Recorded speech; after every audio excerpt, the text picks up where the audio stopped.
आ गया? किसी को डायमेंशन निकालने नहीं आ रहा सीरियसली? ये क्वेश्चन तो आता है एग्जाम में, डायमेंशन ऑफ पोटेंशियल डिफरेंस। किसी का भी डायमेंशन पूछ सकते हैं, 4 ऑप्शन देंगे। लास्ट ईयर क्या था? लास्ट ईयर में भूल गया। डायमेंशन कैसे कोई भूल सकता है निकालना? M L square T minus two I minus one, नहीं रॉन्ग है, टी माइनस थ्री आएगा, दैट्स राइट। अब कैसे निकाले डायमेंशन? अच्छा, कितने लोग ट्राई कर रहे हैं डायमेंशन निकालने का potential difference by using v is equal to I R? देखो, अगर v is equal to I R से करोगे तो और भी बहुत टाइम लग जाएगा। So if you remember yesterday I discussed what is the general formula to calculate potential difference, w by q। तो अगर तुम w by q करोगे तो इससे इजीली निकल जाएगा। देखो q का मतलब क्या होता है? चार्ज। कैन आई से w will nothing but be upon it because I is equal to q by t। तो q कितना हो जाएगा? it। I तो खुद एक फंडामेंटल क्वांटिटी है और t भी एक फंडामेंटल क्वांटिटी है, ठीक है। वर्क का निकालना है। वर्क का फॉर्मूला क्या होता है? Force into displacement. तो इसकी यूनिट आती है in terms of kg metre square और सेकंड स्क्वायर, और ये हो जाएगा I और सेकंड। अब kg कितना है? मास है, तो ये कितना हो जाएगा? m1 मीटर स्क्वायर मतलब कितना हो जाएगा? L2 पर सेकेंड, और सेकेंड कितना हो जाएगा? s raise to minus three, तो ये कितना हो जाएगा? t raise to minus three, और ये कितना हो जाएगा? I raise to minus one. So these are the dimensions of what? Potential difference. किसको इसको नहीं आता है निकालने? कोई बोल रहा है सर लास्ट ईयर क्या था, ये कैसे भूल गया तू? हाँ, ऐसे क्वेश्चन आते हैं गाइस सीईटी में भी, बोलेंगे पोटेंशियल डिफरेंस निकाल के दिखाओ। ये मैंने बहुत सिंपल देते हैं पोटेंशियल डिफरेंस, वो तुमको बहुत ही कॉम्प्लिकेटेड दे सकते हैं। जैसे बोलेंगे find the dimensions of coefficient of viscosity, पढ़ा है ना ये मैकेनिकल प्रॉपर्टीज ऑफ फ्लूइड्स में? निकाल के बता सकते हो क्या होता है कोएफिशिएंट ऑफ विस्कोसिटी? उसके लिए पहले फॉर्मूला आना चाहिए। What is coefficient of viscosity? अच्छा, सिंबल तो बता दो क्या यूज करते हैं? सिंबल क्या होता है कोएफिशिएंट ऑफ विस्कोसिटी का? बोल दो, अब ये भी लास्ट ईयर पढ़ा था। हाँ, क्या होता है सिंपल कोएफिशिएंट ऑफ विस्कोसिटी का? नीटा।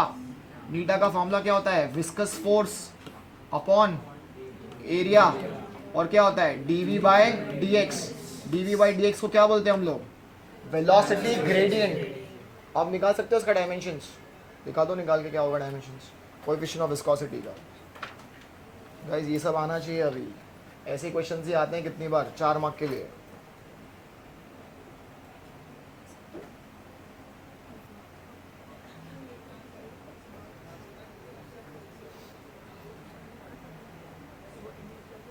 अगर इसकी ऐसा यूनिट पता है तो डायमेंशंस भी आ जाएगा। इसकी ऐसा यूनिट क्या होती है कोएफिशिएंट ऑफ विस्कोसिटी की? भाई फोर्स की क्या होगी? न्यूटन। एरिया की क्या होगी? Metre square. Dv by d x मतलब ये क्या होगी? मीटर पर सेकेंड, और ऊपर के नीचे क्या होगी? मीटर, बराबर ना?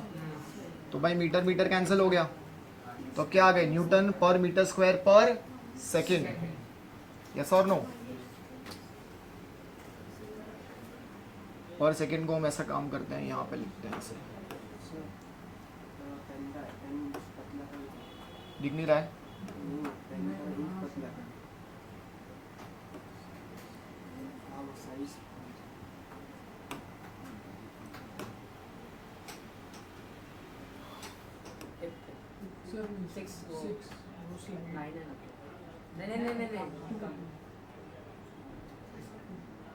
ठीक है,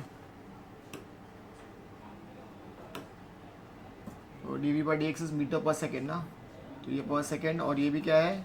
मीटर है। तो ये मीटर मीटर कैंसिल हो गया, राइट? सेकेंड ऊपर चले जाएगा, राइट? तो क्या हो जाएगा? न्यूटन सेकेंड पर मीटर स्क्वायर। अब इसको डायमेंशन में डाल दूँ। न्यूटन तो पता है क्या होता है? फोर्स है ना, उसके डायमेंशंस क्या होते हैं? सेकेंड और मीटर पर मीटर स्क्वायर को मल्टीप्लाई करो, निकालो डायमेंशंस। गाइस ये सब बेसिक है, ये सब आना चाहिए।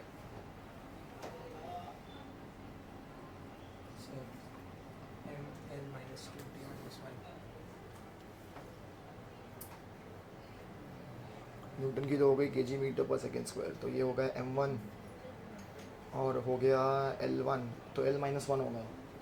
माइनस टू कैसे हुआ?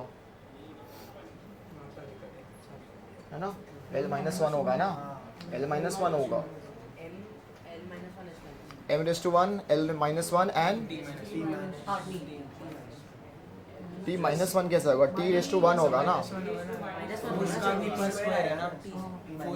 हाँ फोर्स का t स्क्वायर बराबर, तो कितना होएगा? Minus one. तो t minus one l minus one and m1। समझ में आ रहा है मैं क्या बोल रहा हूँ? ठीक है, चलो तो अभी करो बेसिक्स, कब करोगे पता नहीं, फन करो। ओके तो ये सब भी ज़रूरत नहीं है अभी। Okay now can you recall what is the meaning of terminal voltage? Terminal voltage क्या होता था? ये मैंने कल ही करवाया था। Work done moving the charge outside the cell. और ईएमएफ क्या होता था? Work done moving the charge inside the cell as well as outside the cell. बराबर है, ये हमने कल किया था राइट। चलो आगे कंटिन्यू करते हैं टॉपिक और ये बात करते हैं। कभी देखा है ये अरेंजमेंट? करे क्या बोलते हैं इसको? Wheatstone bridge. आई थिंक ये शायद प्रैक्टिकल्स में करवाया है कॉलेज में, नहीं तो हाउ कम कल मेरे को कल वाले कैपेसिटेंस में किया है। ठीक है, तो that means if you replace resistance with capacitance, उसका वर्किंग क्या होगा? एग्जैक्टली सेम होगा। ठीक है, अब देखो ध्यान से व्हीटस्टोन ब्रिज कैसे बनाना है। So you have to basically take an arrangement of a quadrilateral. दिख रहा है यहाँ पे ABCD इज अ क्वाड्रिलैटरल जहाँ पे यू विल हैव 4 रेजिस्टेंसेस। अच्छा मैंने नाम दिया रेजिस्टेंस को PQRS। ठीक है, तो first understand what is the purpose of using Wheatstone bridge. So out of these 4 resistances एक की वैल्यू नहीं दी होगी। So what is the function of using a Wheatstone bridge? We have to basically calculate the value of unknown resistance. Wheatstone bridge का क्या होगा function? To calculate the value of unknown resistance निकालना है मुझे। ठीक है, तो लेट्स अज्यूम कि यहाँ पे मैंने ले लेता हूँ Q is an unknown resistance. तो मुझे P, S और R की वैल्यू क्या है पता है मुझे। ठीक है, now you can clearly see in the diagram that I have also used one galvanometer between points A and C। दिख रहा है यहाँ पे? ठीक है, do you know what is the function of galvanometer? To measure the resistance, direction of current. Partially correct. Magnitude को check करने के लिए वी यूज एमीटर राइट। दो galvanometer also measures current but it measures a very small magnitude of current. Milli ampere का current होगा तो वो major करेगा। अगर करंट मिली एम्पियर के ऊपर हो जाएगा तो गैलोमीटर बिकम्स इनइफेक्टिव। तो उसके लिए हम क्या यूज़ करते हैं? एमीटर। भाई गैलोमीटर का फंक्शन क्या होता है? ये तुम स्कूल लेवल से कर रहे हो यार, मैं बताता हूँ उसका फंक्शन क्या होता है। If you remember we sometimes also call galvanometer as sensitive galvanometer. Sensitive मतलब ये होता है कि this galvanometer basically will tell us whether current is flowing in the circuit or not. So it will detect the presence of current in the circuit. क्या करेगा वो? Detect the presence of current in the circuit. अगर circuit में थोड़ा भी current होगा तो this gallmeter will show deflection. Galvanometer देखा है कभी? बीच में एक पॉइंटर होता है 0 मार्क में, ठीक है, तो वो डिफ्लेक्ट होगा either towards right or towards left. Partially correct हम इसने यही बोला कि it will also show the direction of the current. तो वो अगर suppose it deflects towards right मतलब वो क्या इंडिकेट कर रहा है? The direction of current is from right to left. अगर वो लेफ्ट में डिफ्लेक्ट करेगा मतलब direction current is from left to right. समझ में आ रहा है? It can also measure current but it can measure a very small magnitude of current up to what? Milli amperes. Milli ampere के बाद वो करंट मेजर नहीं कर पाएगा। तो ये गैलोमीटर का फंक्शन हो गया यहाँ पे। ठीक है, फिर यहाँ पे मैंने देखो सर्किट में if you can see B points B and D they are can I say they are diagonally opposite points. क्या है ये क्वाड्रिलैटरल में? डायगोनली ऑपोजिट पॉइंट जिसके बीच में मैंने क्या कनेक्ट किया है? एक सेल, इसको सेल बोलेंगे, बैटरी नहीं बोलेंगे, एक सेल एंड अ की। अच्छा ये की अभी ऑफ पोजीशन में, ऑन पोजीशन में, दिस इज ऑफ पोजीशन। तो मैंने अब क्या किया? डॉट किया, मतलब ये क्या हो गई? ऑन हो गई अब। ठीक है, तो ये plus minus. Direction of convention current कहाँ से होता है? पॉजिटिव से नेगेटिव। सो यहाँ से करंट स्टार्ट होगा, लेट्स से करंट I, तो यहाँ से ये करंट भी यहाँ तक गया। So till now the current is steady current. I की वैल्यू क्या है? सेम है, स्टेडी करंट है। Now as soon as the current I enters, what do we call this point? Junction. As soon as the current enters this junction, can I say current will divide? एक current यहाँ पे जाएगा और एक current यहाँ पे जाएगा। इसको हम नाम दे देते हैं, let's say we'll call this current as I1 और उसको बोलेंगे I2। ठीक है, now this current will continue journey from B to A। ऐसा करंट जाएगा और सडनली यहाँ पहुँचेगा A पे। Again what will happen at A? A is also what? A junction। तो अब A पे भी क्या होगा? करंट डिवाइड होगा। लेट्स से जो करंट जा रहा है, अच्छा what do we call this? Branch. Correct, तो इस ब्रांच में जो करंट जा रहा है let's call this as IG। IG मतलब current flowing through the galvanometer. तो यहाँ पे I1 है, यहाँ पे IG चला गया, तो यहाँ पे करंट कितना हो जाएगा? I3। Why should I use another variable? Remember KVL use करके we have to use simultaneous equation. तो हमको 2 वेरिएबल रखना है, 3 वेरिएबल क्यों बनाना है? तो क्या हो जाएगा ये? करेक्ट, क्या हो जाएगा ये? I1 minus IG। कैसे आया ये? KCL। क्या लगाया हमने? KCL। I1 is the current flowing toward the junction, IG is the current flowing away from the junction, and the current in this branch is also flowing away। तो away को क्या करेंगे? ऐड करेंगे। इसको x ले लो, x plus IG is equal to what? I1। तो x कितना हो गया? I1 minus IG। तो ये करंट ऐसे जाएगा, ये करंट यहाँ तक जाएगा और ये करंट यहाँ पे जाएगा। यहाँ पे अभी भी क्या है? IG है। यहाँ पे करंट कितना हो जाएगा गाइस? करेक्ट। कितना हो जाएगा? I2 plus IG। Current flowing towards junction, current flowing towards junction, current moving away from the junction. तो कितना हो जाएगा ये? I2 plus IG। I2 plus IG। तो अब यहाँ पे करंट कितना हो जाएगा total? I1 plus I2। I1 plus I2 nothing but equal to what? I। Yes और नो? तो ये फिर से करंट क्या हो गया? I हो गया। यहाँ से करंट गया यहाँ पे। इस तरीके से सर्किट पूरी कंप्लीट हो गई। समझ में आ रहा है मैं क्या बोल रहा हूँ? Okay, now I want to make an equation. ठीक है, so if you can see this quadrilateral ABCD, can I say यहाँ पे I have how many loops? 3 loops हो सकती है, पर मुझे I1 I2 की वैल्यू निकालनी, तो I can use only 2 loops।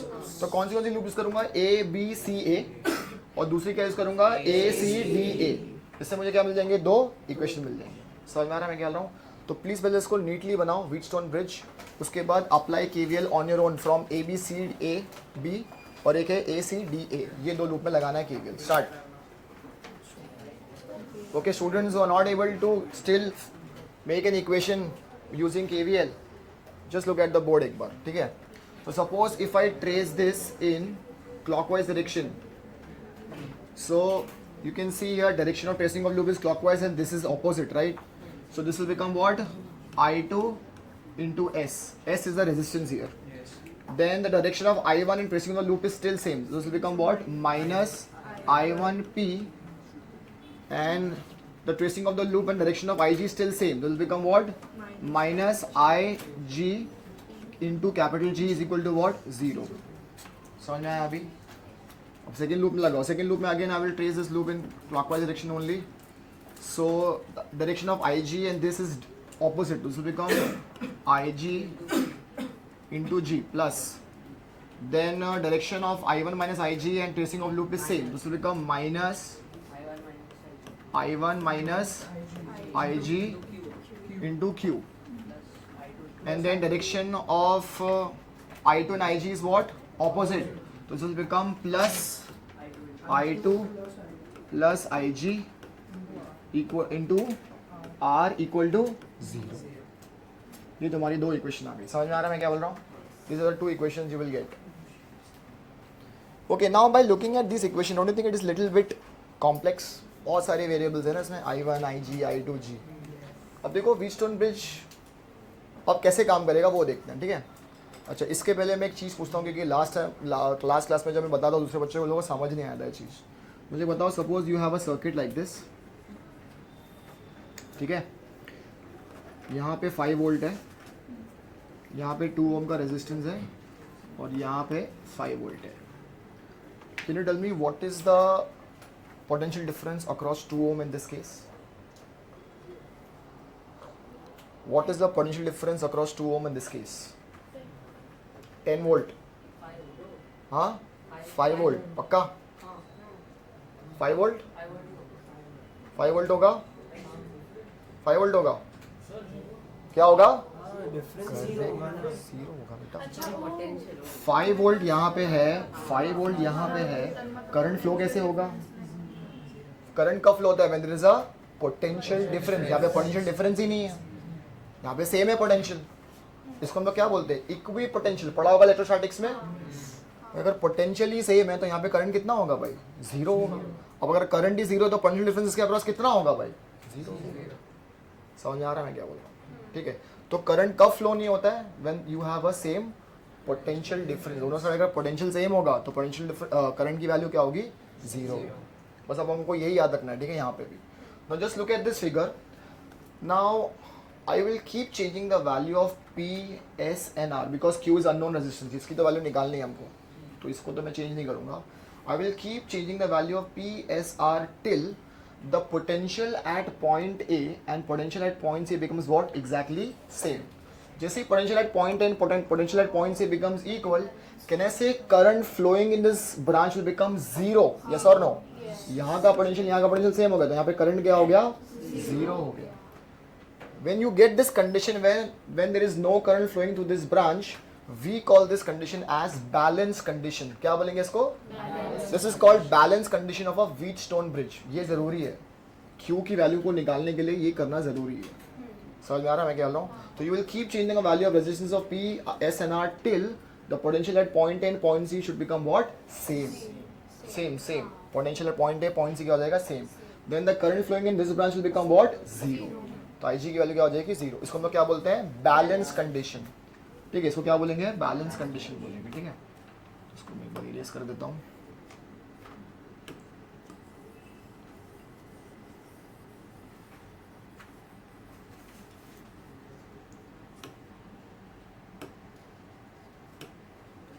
So we'll say balance condition for Wheatstone bridge.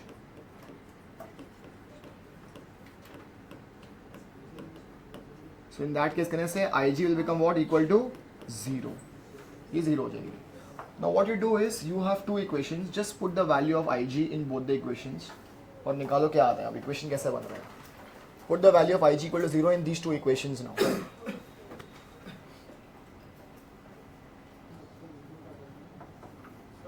हाँ वो तूने बाद में निकाला था, ठीक है वो. See when you put IG equal to zero कहने से this term will become zero. Similarly this term will become zero. IG यहाँ पे भी जीरो हो जाएगा, तो यहाँ पे तुमको क्या मिलेगा? I1P इक्वल टू I2S और यहाँ पे तुमको क्या मिलेगा? Minus I1Q and I2R, right. So I1Q उधर जाएगा तो क्या हो जाएगा? प्लस. तो ये हो जाएगा I1Q इक्वल टू I2R. तो अब डिवाइड कर दो, सबको डिवाइड कर दो, तो ये I1 कैंसिल, I2 कैंसिल, तो तुम्हारा रिलेशन क्या आ गया? P by Q is equal to S by R. This condition you will get only if the Wheatstone is in balance condition. नहीं तो ये ratio नहीं मिलेगा. This ratio is very important. Lot of numericals you will solve using this relation. ठीक है, तो P by Q is equal to S by R. Now please, if you remember this with the help of a variable, then make sure that whenever you make a Wheatstone bridge, P, Q और S R इसी तरीके से लिखना है. अगर R यहाँ पे लिख दिया, S लिख दिया और वही फॉर्मूला यूज़ किया तो मिस्टेक हो जाएगा. So P by Q is equal to, so if you know the value of resistance P, S and R, you can easily calculate what? Value of unknown resistance Q. Clear है चीज़? You want to do this experiment actually in 12th grade, I'm sure. 2-3 experiment करोगे topic से, Wheatstone bridge करोगे और आगे जो पढ़ने वाले वो भी करने वाला तुम डिटेल में, ठीक है. तो ये कॉपी कर लो please. P by Q is equal to S by R. Clear?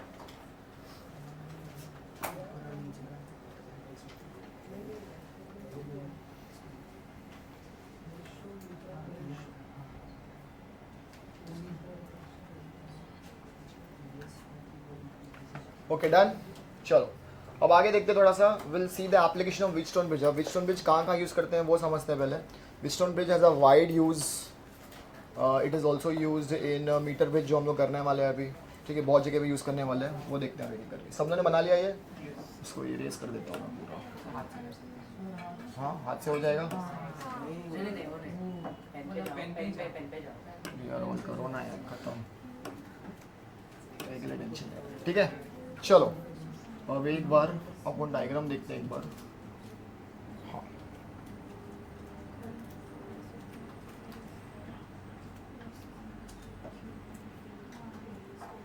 Okay, can you see this diagram? ठीक है, दिख रहा है तुमको ये डायग्राम, ये वाला? इसको मीटर ब्रिज बोलते हैं. क्या बोलते हैं इसको? Now metre bridge, the name itself, don't you think it is pretty self explanatory. Metre bridge का मतलब क्या होगा? जो वायर यूज करूंगा उसकी कितनी होनी चाहिए लेंथ?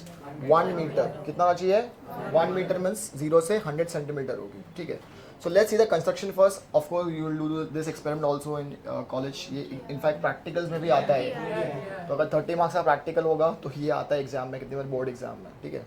तुमको कुछ ज़्यादा करना नहीं, तुमको सिर्फ रीडिंग निकालनी है, ठीक है. बाकी लोग सब सेटअप करके देंगे कॉलेज वाले.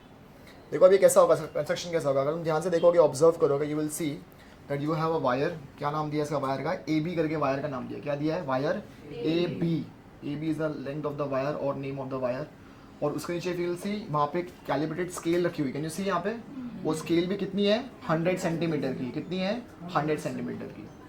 then the ends of these two wire A and B, it is, this wire is stretched over the ends you can सी, यहाँ पे तुमको दिख रहा है एल शेप का यहाँ पे, these are called metallic strips. क्या बोलेंगे इसको? Metallic strips. So how many metallic strips are there? 3. 2 L shaped and 1 is a central metallic strip. ठीक है, तो ये एल शेप के मेटालिक स्ट्रिप्स है. जनरली ये किससे बनता है? कॉपर से. किससे बना हुआ है? कॉपर से. You can also see that there is a gap between the metallic strips, right? So the gap to the left it's called left gap, this is called right gap. अब ध्यान से देखो, इसको ऑब्जर्व करो. Can you see यहाँ पे resistance x दिख रहा है यहाँ पे? x is something which we need to calculate the value of resistance. तो x is an unknown resistance. फिर यहाँ पे यू कैन सी r, इसको हम लोग बोलते हैं resistance box. This is not resistance, this is called what? Resistance box. Resistance box का मतलब क्या होगा? You have different different values of resistance, accordingly तुम चूज करके उसको फिक्स कर सकते हो वहाँ पे. ठीक है, can you see this symbol also यहाँ पे? इसको क्या बोलते हैं? Rheostat. Now in lot of diagrams you will observe that कितना डायग्राम में रियोस्टैट नहीं बनाया है. पर अगर तुमने रियोस्टैट कनेक्ट नहीं किया ड्यूरिंग एन एक्सपेरिमेंट, तुम एक्सपेरिमेंट परफॉर्म ही नहीं कर पाओगे. This is very very important. बहुत से डायग्राम्स में लोगों ने मिस कर दिया इसको, बहुत से बोर्ड में इनफैक्ट. लेकिन यहाँ पे लोगों ने बना हुआ है, इट्स गुड. यहाँ पे रियोस्टैट है. Rheostat is very very important. Rheostat का मतलब क्या होता है? Variable resistance. You can change the value of resistance according to you. ठीक है, अच्छा फिर यहाँ पे क्या यूज़ किया मैंने? एक सेल यूज़ किया जिसका EMF E है. अच्छा, can I say the internal resistance of this cell is what? Negligible. तो मैंने वो बनाया नहीं है. I am not taking into the consideration. उसको मैंने डिस्कार्ड कर दिया है. एंड अ की. समझ में आ रहा है? अच्छा, now very very important. Can you see यहाँ पे सेंट्रल स्ट्रिप C से देयर इज अ वायर. दिख रहे हैं यहाँ पे एक वायर है, और उस वायर में मैंने क्या कनेक्ट किया है? Galvanometer. And can you see this arrow एक मार्क किया है यहाँ पे J. इसको क्या बोलते हैं? जॉकी. अगर तुमने देखा ये सेटअप तुमको समझ में आ रहा है, दिस कॉल्ड व्हाट? जॉकी. ये जॉकी है.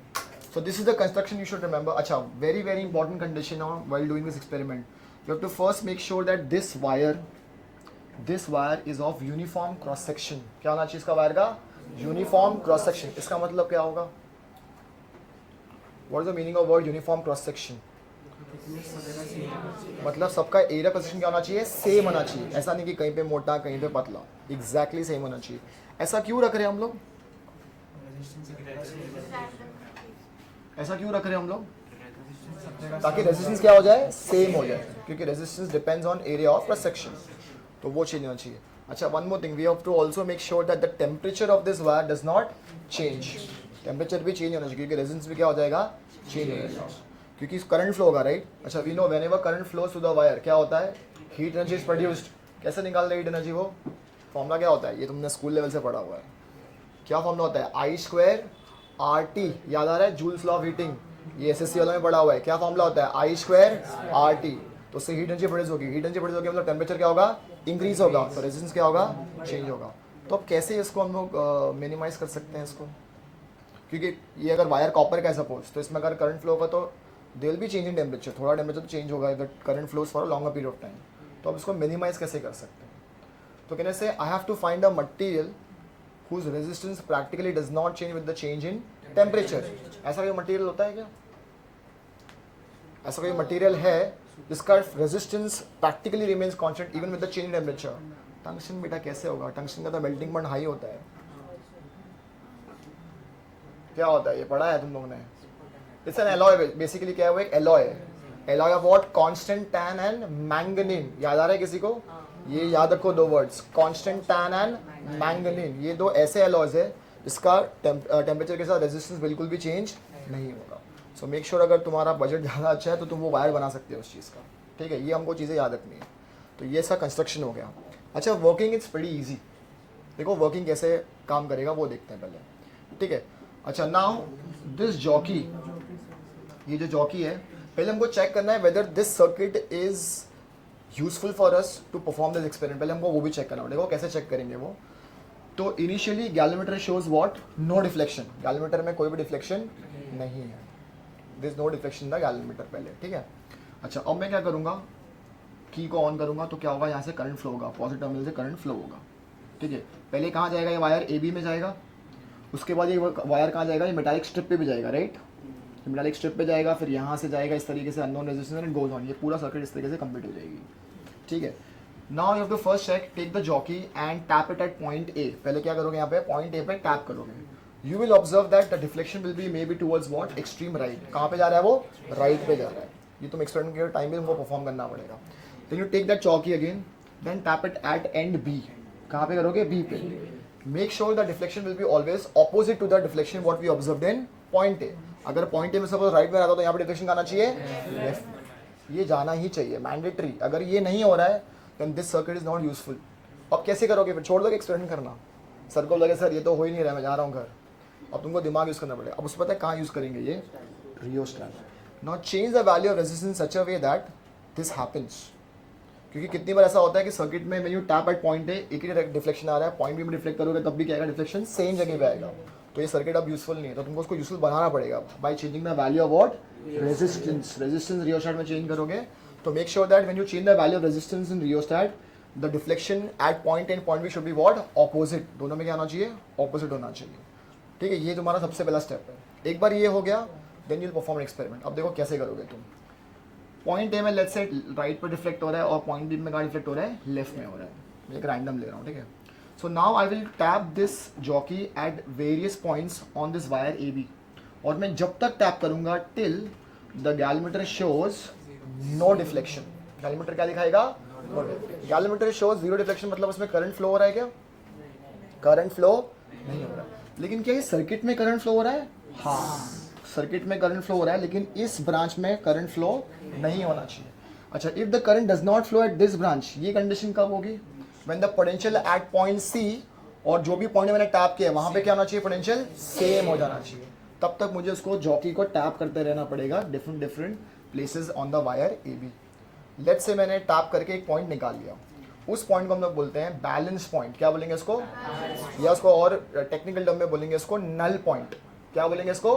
Null point. मैंने एक नल पॉइंट निकाला with the help of a jockey by tapping it different different places and on wire A B. मैंने सपोज एक नल पॉइंट निकाल लिया, लेट्स से पॉइंट डी पे निकाल लिया। मैंने कहाँ पे निकाल लिया? पॉइंट डी पे निकाल लिया। अच्छा, अब मैं क्या करूँगा? I will measure the length of point D from point A. ठीक है, इसको मैंने क्या दे दिया नाम? L x. लेंथ को क्या नाम दे दिया मैंने? एल एक्स दे दिया। ठीक है, अब ये जितना भी पॉइंट डी है ए से, जितनी भी डिस्टेंस है, can I calculate B D distance easily? कैसे करूंगा मैं? जितना भी डिस्टेंस x आया तो ये कितना हो जाएगा? 100 माइनस एक्स। कितना हो जाएगा ये? 100, क्योंकि इसकी टोटल लेंथ कितनी है? 100 सेंटीमीटर। तो मुझे यहाँ की लेंथ मालूम पड़ गई, यहाँ की लेंथ मुझे मालूम पड़ गई, यहाँ का रेजिस्टेंस की वैल्यू मुझे पता नहीं है, और रेजिस्टेंस इन रेजिस्टेंस बॉक्स की वैल्यू मुझे पता है। Now just observe this, does it look like a Wheatstone bridge? ये एक रेजिस्टेंस हो गया, ये एक रेजिस्टेंस हो गया। अच्छा, ये पार्ट की लेंथ है तो इसका भी कुछ रेजिस्टेंस होगा वायर का, because we know resistance is directly proportional to what? Length. तो इसका भी एक रेजिस्टेंस होगा और इसका भी एक रेजिस्टेंस होगा। और कैन आई से I have obtain a balance condition? तो मैं एक रेशियो निकालूंगा। किसका इसका रेशियो निकलेगा? x by R upon resistance of this length upon resistance of this length. समझ में आ रहा है मैं क्या बोल रहा हूँ? तो यहाँ पे I can definitely calculate what? Value of unknown resistance x। Is it clear? This is how metre bridge works. और ये तुमको एग्जैक्टली सेम करना पड़ जाएगा व्हाइल डूइंग एन एक्सपेरिमेंट। तुमको करना कुछ नहीं, तुमको सिर्फ टैप करके, जॉकी को टैप करके तुमको सिर्फ क्या निकालना है? Null point. एक बार नल पॉइंट आ गया, हो गया, खत्म, एक्सपेरिमेंट हो गया। तुमको चेक भी नहीं करना है कि वो डिफ्लेक्शन दोनों साइड हो रहा है कि नहीं, वो तुम्हारे टीचर सब सेट करके तुमको देंगे। और तुमको नहीं आएगा तो टीचर एक्सपेरिमेंट भी करके दे देंगे, तुम सिर्फ खड़े होकर देख लेना उसको। ठीक है, so this is metre bridge. Is it clear? तो एक काम करो, इसको एक रफली डायग्राम बना लो, क्योंकि बोर्ड एग्जाम में थोड़े से स्टूपिड है जो पूछ लेते हैं एग्जाम। चलो, इसको एक रफ डायग्राम बना लो फटाफट। मीटर ब्रिज बड़ा करो थोड़ा सा, ठीक है।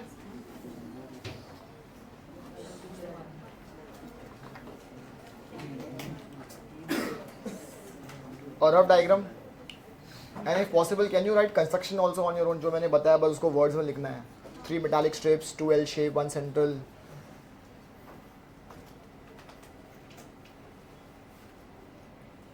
So the principle of meter bridge is basically it works on null pointer deflection. किस पे आएगा वो?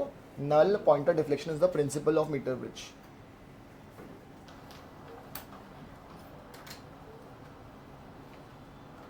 Finished?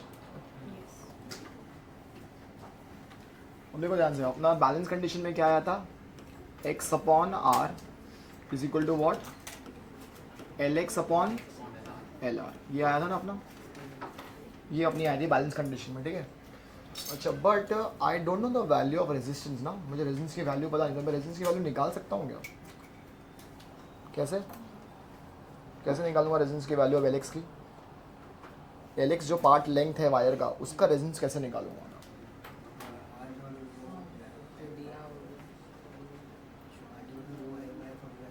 करेक्ट, किससे निकालूंगा मैं?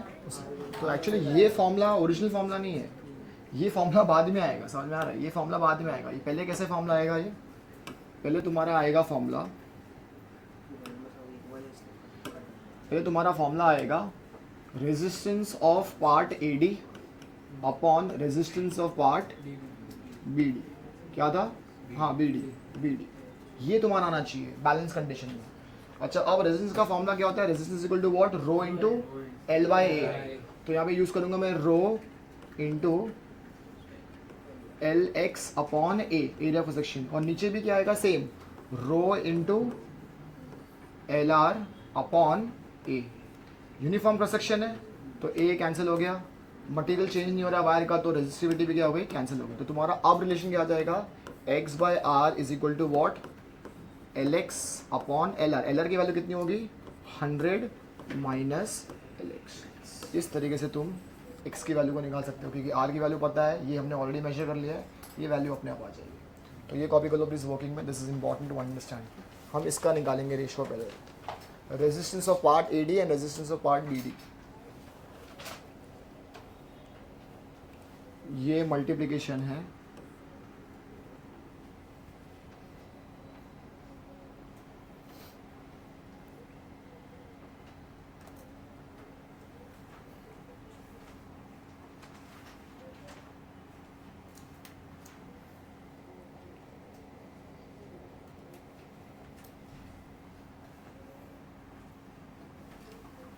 finished?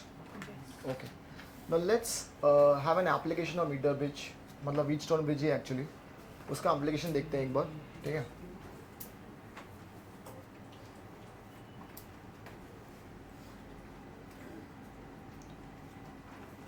क्या तुमको ये डायग्राम दिख रहा है अच्छे से, ये वाला? ठीक है,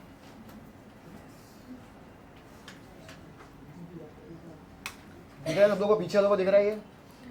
अब देखो ये जो डायग्राम है ये एग्जैक्टली सिमिलर है किसको? मीटर ब्रिज को, पर देखो थोड़ा डिफरेंस है यहाँ पे। यहाँ पे I have put a galvanometer in instead of what? An unknown resistance. और generally we always keep an unknown resistance in left gap and known resistance in right gap. ये याद रखना है, ये तो एक्सटेंड के टाइम भी याद रखना है। लेफ्ट गैप में हमेशा क्या रखते हैं हम? अननोन रेजिस्टेंस, राइट गैप में नोन रेजिस्टेंस। यू कैन सी यहाँ पे रेजिस्टेंस बॉक्स का रेजिस्टेंस की वैल्यू दी हुई लोग ने, यहाँ पे फिर से रियोस्टैट है, सेम एग्जैक्टली सेम है कंस्ट्रक्शन, सिर्फ मैंने अननोन वैल्यू के बदले क्या लिख दिया? जी, मतलब गैलमीटर रख दिया। तो बेसिकली अब मुझे क्या निकालना है इसमें? I need to calculate resistance of galvanometer. किसका निकालना है मुझे?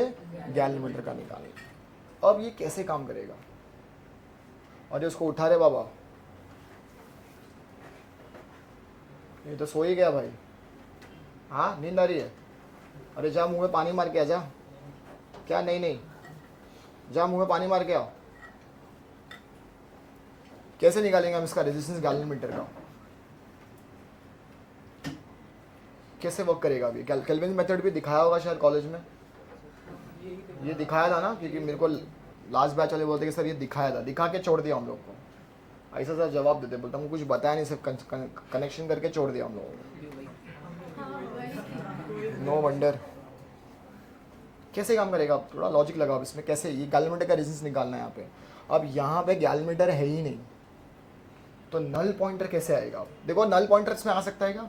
यहाँ पे अगर मैंने की को ऑन किया तो यहाँ से करंट फ्लो होगा, ये करंट जाएगा यहाँ पे ऐसे, तो galvanometer will always show some deflection, क्योंकि इसमें स्टेडी करंट हमेशा फ्लो करेगा। तो इसका जो डिफ्लेक्शन होगा वो क्या होगा? कांस्टेंट, वो तो दिखाएगा ही हमेशा कुछ ना कुछ। तो अब इसमें मैं कैसे निकालूंगा गैल्वेनोमीटर की वैल्यू? कैसे निकालूंगा मैं? रियोस्टैट का क्या? हाँ, रियोस्टैट तो है अपनी जगह पे, इसका क्या क्या करेंगे उसका?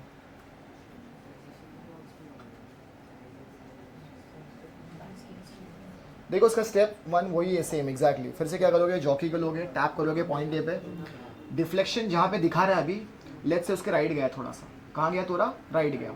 फिर मैं जॉकी को उठाऊंगा और एंड सी पे करूँगा टैप, तो उसका डिफ्लेक्शन क्या होना चाहिए? उसके थोड़ा पहले होना चाहिए, उसके पहले मतलब सपोज लेट्स अज्यूम कि यहाँ पे करंट फ्लो हो रहा है स्टेडी, तो यहाँ पे डिफ्लेक्शन दिखा रहा है वो लेट्स से 20 डिविजन्स। गैल्वेनोमीटर में क्या होता है? डिविजन्स होते हैं, 0, 5, 10, 15, 20। लेट्स से वो 20 डिविजन पे दिखा रहा है डिफ्लेक्शन, ठीक है? अच्छा, जब मैंने उसको टैप किया पॉइंट ए में, तो उसका डिफ्लेक्शन होगा 20 के राइट में। कहाँ होगा? 20 के राइट में। जब उसको मैं टैप करूंगा सी में, तो उसका डिफ्लेक्शन होना चाहिए 20 के लेफ्ट में।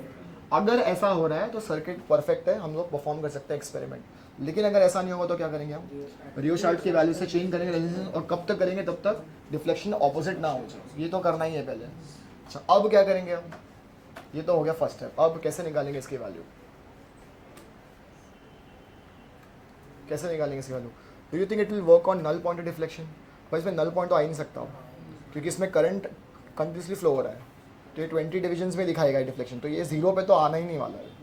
तो अब ये नल पॉइंट डिफ्लेक्शन में वर्क नहीं करेगा, तो अभी कैसे वर्क करेगा वो देखते हैं। पॉइंट ए में राइट में जा रहा है, पॉइंट सी में लेफ्ट में जा रहा है। तो अब मैं क्या करूँगा, I will again tap the jockey at various points on the wire A C. यहाँ पे ए सी है वायर, और मैं टैप करते करते एक ऐसे पॉइंट पे पहुँचूंगा जहाँ पे the deflection of the galvanometer will remain constant. वो 20 पे ही है, वहाँ से चेंज ही नहीं हो रहा अभी। पहले क्या होता था, 20 से चेंज होता था, 20 के राइट जाता था, 20 के लेफ्ट में जाता था। अच्छा अगर मैंने सपोज को टैप नहीं किया तब भी डिफ्लेक्शन कितना होगा, 20 पे ही होगा। और अगर मैंने टैप करके एक ऐसा पॉइंट निकाला जहाँ पे डिफ्लेक्शन अभी भी क्या है, 20 डिवीजन में, इसका मतलब यहाँ पे करंट क्या हो गया, जीरो हो गया। क्या हो गया, करंट जीरो हो गया। समझ में आ रहा है? तो यहाँ पे नल पॉइंटर नहीं होगा, यहाँ पे जो डिफ्लेक्शन दिखा रहा है, डिफ्लेक्शन क्या होना चाहिए, सेम डिफ्लेक्शन, कांस्टेंट होना चाहिए। इसको हम लोग बोलते हैं इक्वी पोटेंशियल। क्या बोलेंगे इसको, इक्वी पोटेंशियल डिफ्लेक्शन है। यहाँ पे पोटेंशियल चेंज नहीं हो रहा है, सेम डिफ्लेक्शन पे ही है वो। सबको समझ आ रहा है मैं क्या रहा हूँ, फिर से बता रहा हूँ मैं। करंट फ्लो हो रहा है यहाँ पे, it is showing deflection say at 20 divisions. When I tap at point A, it will show deflection towards right or 20. If I tap at C, it will show deflection towards left or 20. ठीक है, circuit बराबर है। Now I will keep tapping this at various points on the wire AC, and I'll find a point where the deflection in the galvanometer will not change. वो 20 पे ही रहेगा। इसका deflection change नहीं हो रहा है, मतलब इसमें करंट कितना हो गया, अब जीरो हो गया, वैल्यू ही नहीं कुछ करंट की, इसलिए डिफ्लेक्शन चेंज हो ही नहीं रहा है। तो इसको हम लोग क्या बोलेंगे, इक्विपोटेंशियल। जैसे ही हमने निकाल लिया, फिर से हम लोग क्या करेंगे, will calculate the length. Yes और नो, लेंथ कैलकुलेट करेंगे। ये लेंथ हमको मालूम पड़ जाएगी 100 माइनस एल। फिर से व्हीट स्टोन का बैलेंस कंडीशन हो गया ये। फिर से रेशियो निकालेंगे, हमको वैल्यू किसकी मिल जाएगी, capital G. Is it clear? This is called Kelvin's method. ये भी आता है प्रैक्टिकल्स में, केल्विन मेथड। तो ये इसका प्रिंसिपल क्या है, इक्वी पोटेंशियल डिफ्लेक्शन। व्हीट मीटर ब्रिज का क्या था, null pointer deflection, null pointer deflection बताओ। क्लियर है चीज़? इसका भी डायग्राम बना लो रफ एक बार, और उसकी वर्किंग लिख लो खुद से। चलो मैं एक्सप्लेन नहीं करूंगा, बट खुद से करो कैसे आएगा इसमें।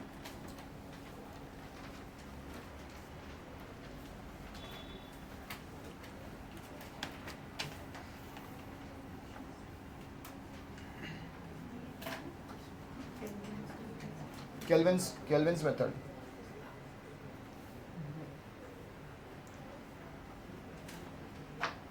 तो यहाँ पे तुम्हारा रेशियो क्या आएगा, G/R, resistance of this part AD and resistance of DC। फिर सेम रो सेम है, एरिया ऑफ सेक्शन सेम है, तो ये LG/LR। LR मतलब 100 माइनस LG।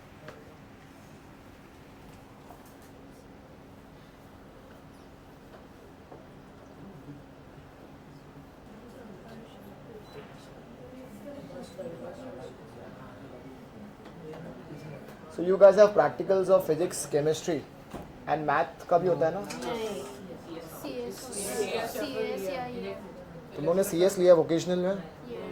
तूने CS लिया, क्या है CS में? नहीं, सिलेबस क्या है? C++ और HTML बैकएंड है, और बस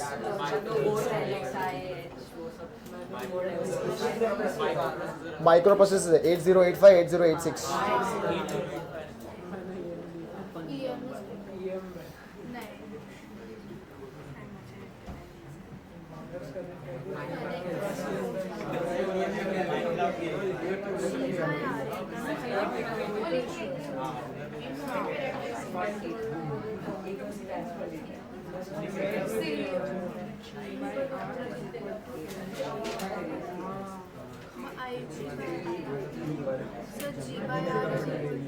G/R is equal to LG/LR। पहले आएगा resistance of AD and resistance of DC। Okay guys, मुझे मालूम पड़ गया। I was under the impression कि मैथ का भी प्रैक्टिकल्स होता है, मैथ में जर्नल वर्नल लिखवाते हैं, कुछ भरते हैं।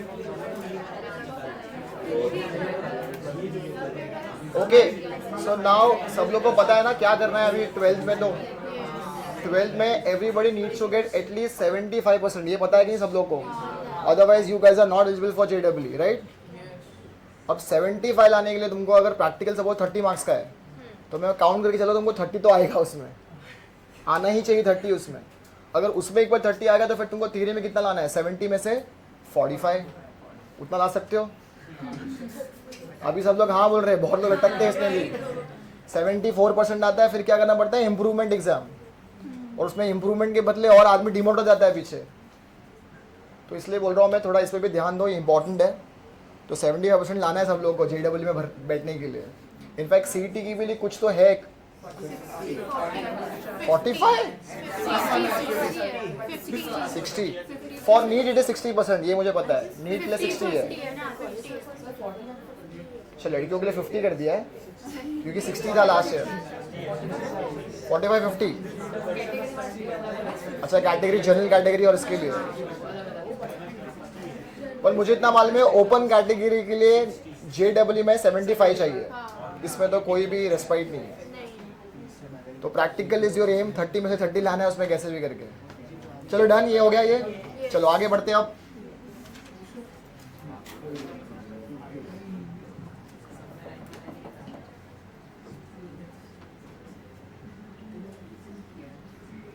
ओके नाउ, तो यहाँ पे मीटर ब्रिज खत्म होता है, उसका एप्लीकेशन। अब देखो मीटर ब्रिज का या व्हीटस्टोन का एप्लीकेशन का एक बार वो ले लो, applications of Wheatstone bridge. State the applications of Wheatstone bridge.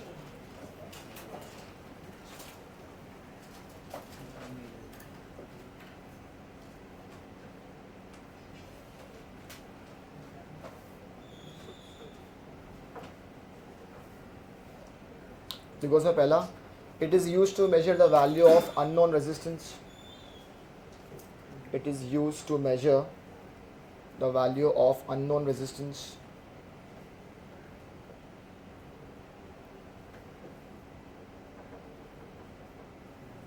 It is used to measure the value of unknown resistance. दूसरा उसका यूज है, it is also used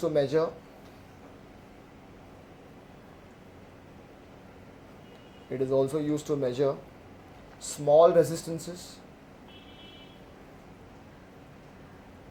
It is also used to measure small resistances precisely.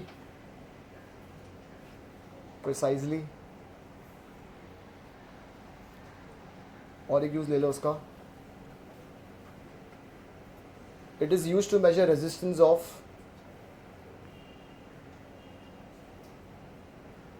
the resistance of galvanometer.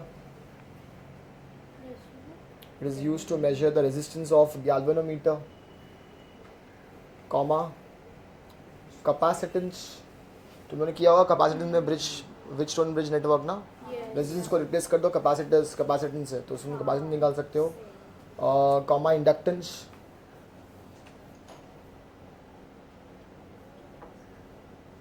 एक चीज़ और निकाल सकते हो, I don't know whether you have heard the word और not, it's called impedance. सुना है word? चलो ये AC सर्किट्स में करोगे तुम, इम्पिडेंस। सो इम्पिडेंस का मतलब होता है basically when you have a resistance, capacitance and inductance together in a circuit, तो उन तीनों का जो रेजिस्टिव वैल्यू होती है उसको हम लोग बोलते हैं इम्पिडेंस। ये तुम AC सर्किट्स में करोगे, ठीक है। तो ये यूज़ हो गए किसके, व्हीटस्टोन ब्रिज के। आगे बढ़ते हो, अब नेक्स्ट करते हैं सबसे इंपॉर्टेंट, जो शायद प्रैक्टिकल में तुम ये भी करोगे, पोटेंशियोमीटर। सुना है इसके बारे में? पोटेंशियोमीटर पता है क्या होता है? क्या होता है पोटेंशियोमीटर? सुना है पोटेंशियोमीटर वर्ड पीछे? अच्छा मुझे बता, तू बता मुझे, ठीक है। How do we measure the potential difference in a circuit? What instrument do we use? Potential difference अगर मेजर करना है तो हाँ, तो कौन सा इंस्ट्रूमेंट यूज करते हैं? गैल्वेनोमीटर।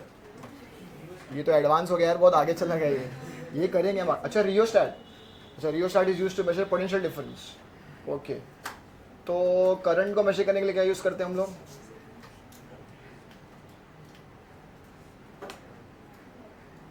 तूने 8 पढ़ा है, 9 पढ़ा है, 10 पढ़ा है कि स्किप करके आया तू? तो तेरे को मैं सिंपल पूछ रहा हूँ, मैंने कल भी डिस्कस किया था कि name the instrument which is used to measure potential difference. तू बोल रहा पहले गैल्वेनोमीटर, तो एकदम आगे पहुंच गया। वो हम करेंगे आगे, गैल्वेनोमीटर भी कैसे यूज़ होता है, पर अभी गैल्वेनोमीटर यूज़ नहीं करते हम। क्या यूज़ करते हैं? रियोस्टाट बोल रहा है। रियोस्टाट का मतलब क्या होता है? अभी मैंने गला पाड़ पाड़ के बोला रेजिस्टेंस, वेरिएबल रेजिस्टेंस ना, तो फिर पोटेंशियल डिफरेंस कैसे मेजर करेगा? तो रियोस्टाट से। कौन सी टेक्नोलॉजी है ये? नहीं आई है अभी मार्केट में।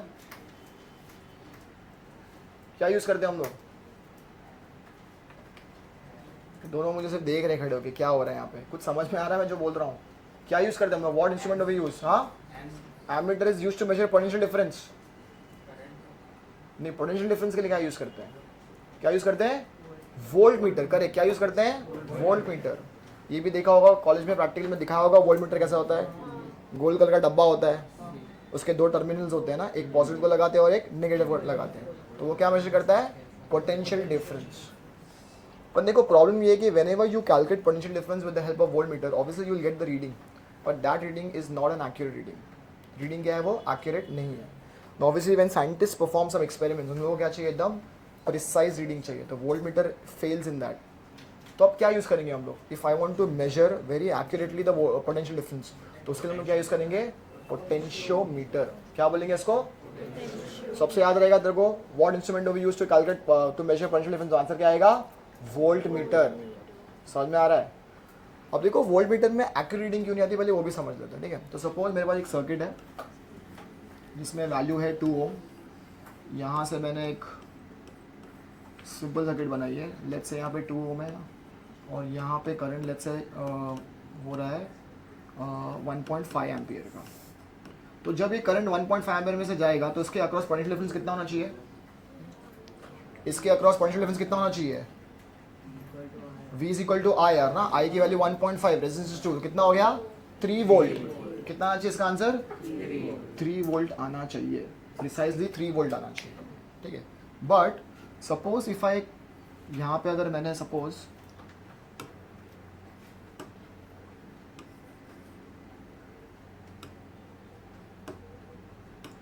मैंने अगर यहाँ पे लगा दिया एक वोल्ट मीटर। वोल्ट मीटर कैसे लगाते हैं? वो हमेशा अक्रॉस द रेजिस्टेंस, बताया था मैंने कल।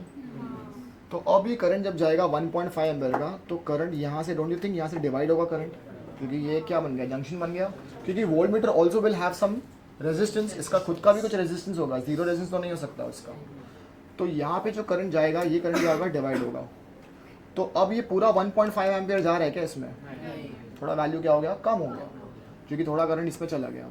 तो लेट्स से 1.5 से 1.41 हो गया, ऐसा कुछ हो गया। तो अब जब मैं मल्टीप्लाई करूंगा 2 से इसको, तो क्या हमको 3 वोल्ट आएगा आंसर? नहीं आएगा आंसर। मतलब हमारी जो वैल्यू है वो क्या हो गई? इनएक्यूरेट हो गई। पर फिर भी हम वोल्ट मीटर की यूज़ करते हैं।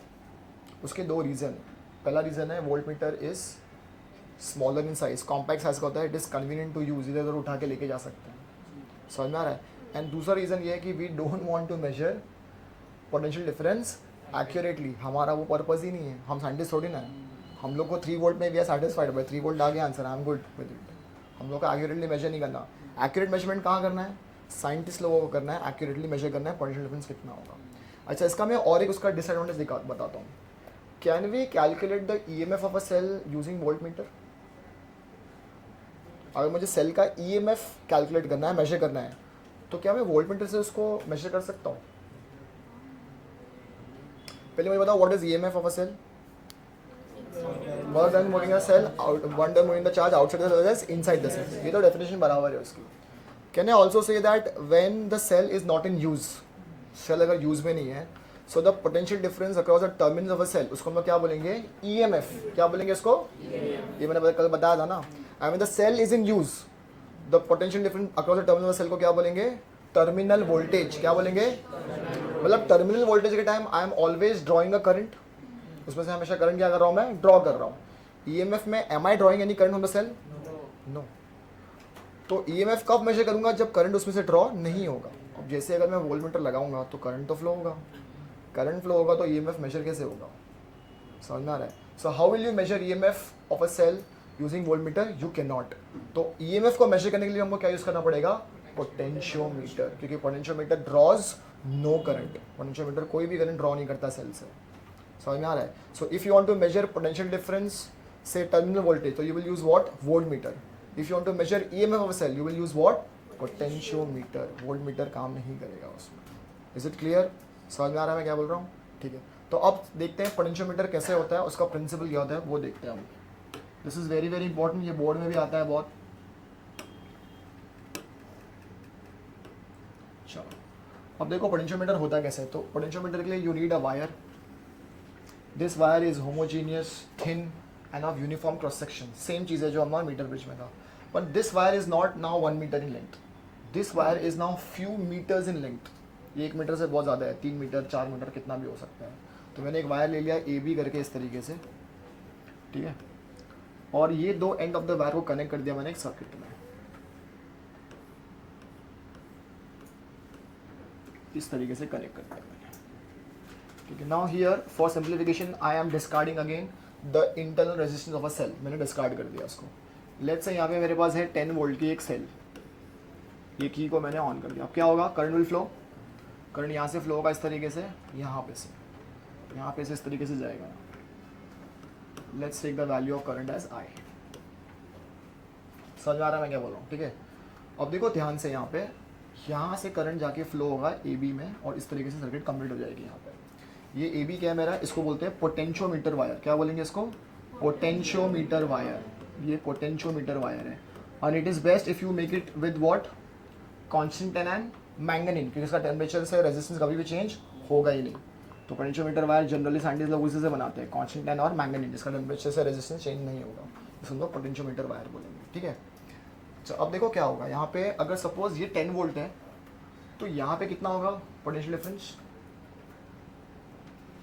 भाई यहाँ देखो ये 10 वोल्ट है तो ये कितना है, 0 है ना, 10 माइनस 0 तभी तो पोटेंशियल डिफरेंस 10 आ रहा है, राइट। तो पॉजिटिव टर्मिनल 10 है तो नेगेटिव क्या है, 0 है, दोनों के बीच में पोटेंशियल डिफरेंस 10 होना चाहिए। तो ये अगर 10 है तो ये कितना होना चाहिए, 10 होगा भाई। कोई पोटेंशियल ड्रॉप हो रहा है क्या बीच में, कुछ भी रेजिस्टेंस कुछ भी, तो ये कितना होगा 10। ये 10 है तो ये भी कितना होगा 10 वोल्ट ही होगा, एक ही वायर है थ्रू आउट, तो ये भी कितना होगा 10 वोल्ट। अच्छा ये 0 तो ये कितना होगा, ये भी 0 होगा, क्या होगा 0 होगा, ये 0 तो ये भी कितना होगा 0 होगा। मतलब कहने से the potential difference across the entire length wire A B is what, 10 volt. कितना है 10 वोल्ट है।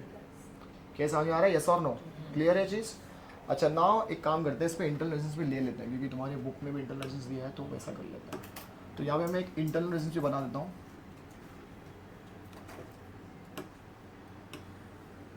ठीक है। तो यहाँ पे मैंने एक छोटा सा एक इंटरनल रेजिस्टेंस बना दिया।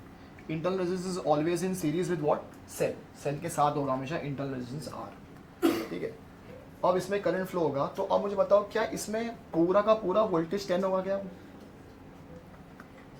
नहीं, 10 से क्या हो जाएगा, कम हो जाएगा, क्योंकि यहाँ पे पोटेंशियल ड्रॉप होगा ना आर पे, इसको वोल्टेज ड्रॉप बोलते हैं। कैसे निकालेंगे, V is equal to I into small r. तो if I want to calculate the total current in the circuit, इसका फॉर्मूला क्या होगा,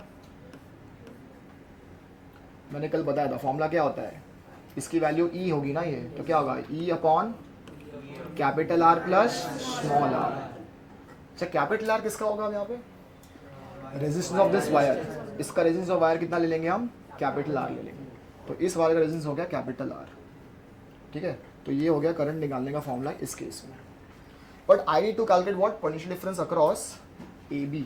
अब ए बी 10 वोल्ट होगा क्या पूरा, नहीं 10 वोल्ट नहीं हो सकता, ए बी पूरा 10 वोल्ट नहीं होगा, this is not 10 volt now. तो कितना होना चाहिए अब ए बी का पोटेंशियल डिफरेंस,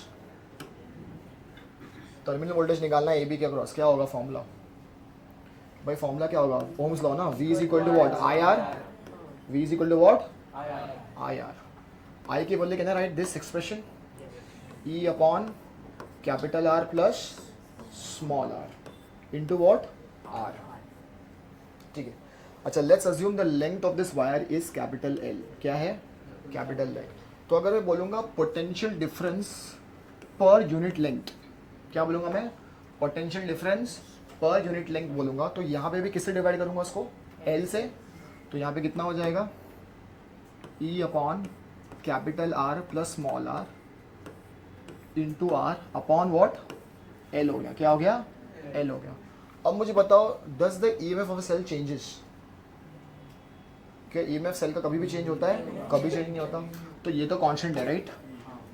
क्या इंटरनल रेजिस्टेंस चेंज होता है सेल का, होता है, पर वो सब फैक्टर्स करोगे, वो कुछ भी चेंज कर सकते हो क्या इसमें, distance between electrode, surface electrodes, कुछ भी चेंज होगा, मतलब ये भी प्रैक्टिकली क्या है कांस्टेंट। अच्छा, लेंथ ऑफ द वायर की रेजिस्टेंस कितनी है, आर, ये भी चेंज नहीं हो रही है क्योंकि इसका टेम्परेचर भी मैंने क्या कर दिया, टेम्परेचर कांस्टेंट कर दिया, नहीं तो मैंने इसको किससे बना दिया, कांस्टेंट करना और मैंगनीज से, तो उसका रेजिस्टेंस भी चेंज नहीं होगा, मतलब ये भी क्या हो गया, कांस्टेंट हो गया, ये भी कांस्टेंट, मतलब ये पूरा टर्म क्या हो गया भाई, कांस्टेंट हो गया. V by L, can I say V by L is nothing but what, equal to constant. क्या है ये, constant हो गया. L को मैं उधर लेके जाऊंगा तो कहना right like this, V is equal to some constant, यहाँ पे constant को क्या ले लेंगे, K ले लेते हैं, तो K L हो गया ये. तो कहना से V is proportional to L, yes or no. क्या मिल गया मुझे, V proportional, इसका मतलब क्या हो जाएगा, V proportional to L का मतलब क्या होगा कि भाई जितनी लेंथ चेंज होगी उतना क्या चेंज होगा, उसका पोटेंशियल डिफरेंस, जितनी लेंथ बढ़ती जाएगी पोटेंशियल डिफरेंस उतना क्या होगा, ज्यादा होते जाएगा. समझना रहा है, जितनी लेंथ कम होती जाएगी पोटेंशियल डिफरेंस उतना कम होते जाएगा. लेंथ कम होगी तो पोटेंशियल डिफरेंस कम होगा, लेंथ बढ़ेगी तो पोटेंशियल डिफरेंस भी बढ़ेगा. समझ में आ रहा है मैं क्या कर रहा हूँ.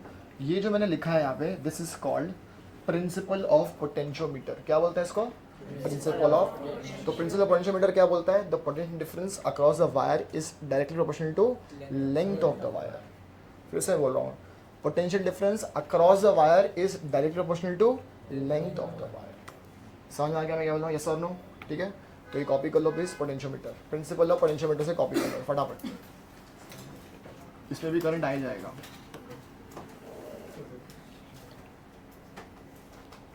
Principal of potentiometer.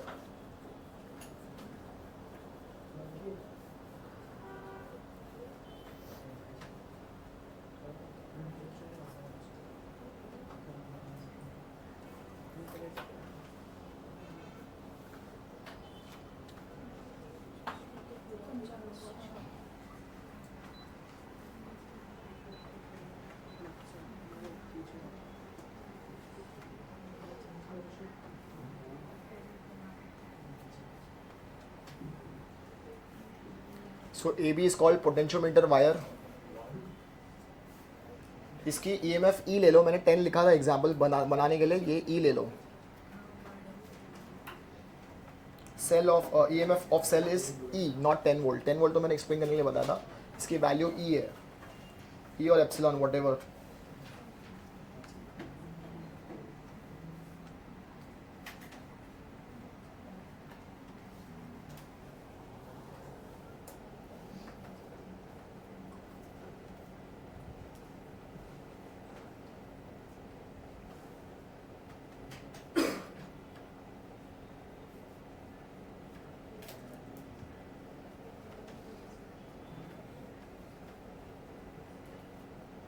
Whenever you want to calculate potential difference across the wire, we always use terminal voltage V is equal to IR. ये E आएगा, E upon capital R plus small r.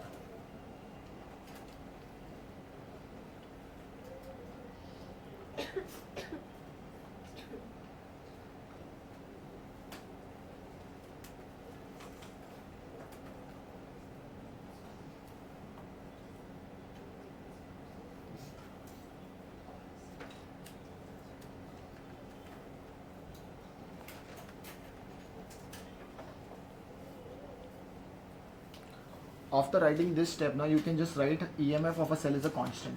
वो change नहीं हो रहा है. This is valid till the EMF of a cell is what, constant.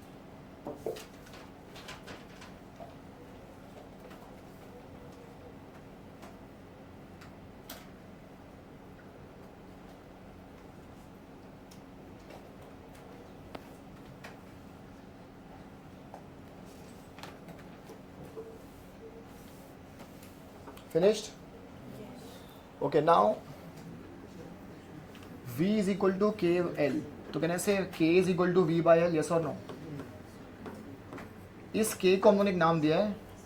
This is similar like what you did in coefficient of viscosity में dV by dx को क्या बोलते थे, velocity gradient. यहाँ पे इसको बोलेंगे potential gradient. क्या बोलेंगे इसको, potential. तो लिख लो please, K is called potential gradient.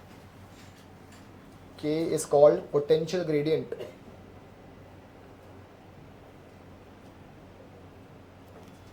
Potential gradient. How do we define potential gradient now? Just by looking at this expression. Can I say potential difference per unit length, कैसे define करेंगे potential difference per, तो ले लो please next, what is potential gradient, ये board exam में आया हुआ question है, व्हाट इज पोटेंशियल ग्रेडियंट।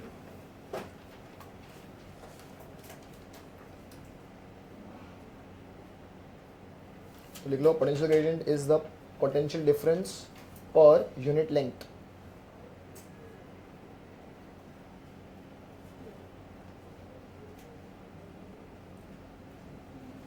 पर यूनिट लेंथ, इसकी ऐसा यूनिट क्या हो जाएगी, बता भाई तू बता क्या होगी इसकी ऐसा यूनिट, थोड़ा जाग जा नींद से, क्या होगी इसकी ऐसा यूनिट, क्या होगी पोटेंशियल ग्रेडियंट की। अबे पोटेंशियल डिफरेंस की ऐसा यूनिट क्या होती है,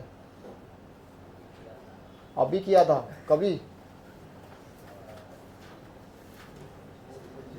वोल्ट, और लेंथ की क्या होती है ऐसा यूनिट, मीटर, मीटर्स मीटर, तो इसकी क्या हो जाएगी ऐसा यूनिट फिर पोटेंशियल ग्रेडियंट की, वोल्ट पर मीटर।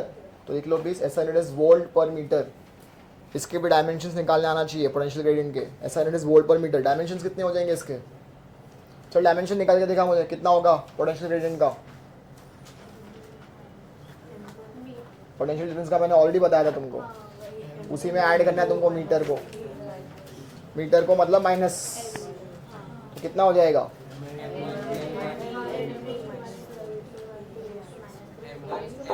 हाँ m1 l1 t⁻³ i⁻⁻1, that's right.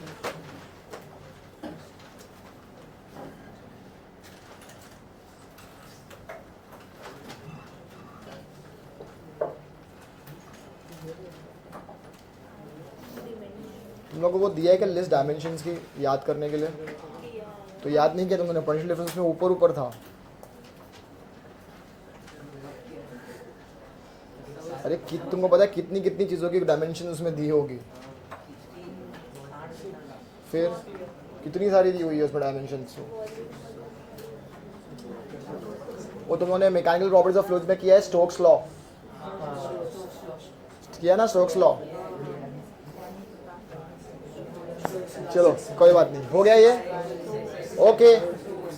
अब देखो इसका यूज, अब ये बहुत इंपॉर्टेंट है, potentiometer is very very important. इसके अब यूज देखेंगे एक एक करके, इसका डेरिवेशन भी है। सबसे पहला यूज है पोटेंशियोमीटर का, it is use to measure the EMF of a cell. मैंने ऑलरेडी बताया क्या है, it is use to measure the EMF of a cell. तो पहले ले लो, पहले next question, state the uses of potentiometer, state the uses of potentiometer, state the uses of potentiometer. तो ले लो पहला यूज का, to measure the EMF of a cell, to measure the EMF of a cell। फिर second use है to compare the EMFs of two cells, to compare the EMF of two cells।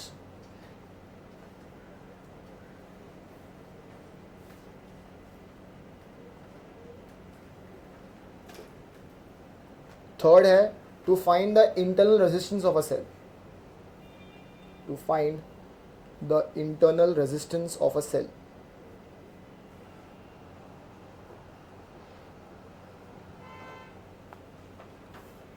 Done. चलो एक बार देख लो potentiometer दिखता कैसे exactly.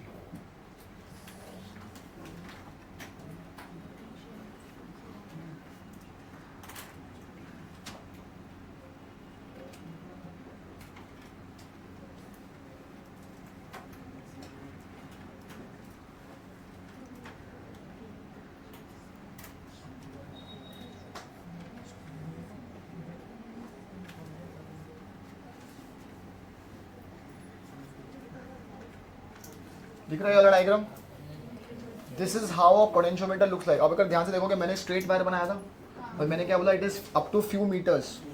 अब ये जो वायर होता है इसको वुडन बोर्ड में लगाते हैं, अगर 4 मीटर का लोगे तो वुडन बोर्ड और बड़ा हो जाएगा। तो छोटा सा कॉम्पैक्ट बनाने के लिए क्या करते हैं, हम वायर को ऐसा फोल्ड कर देते हैं।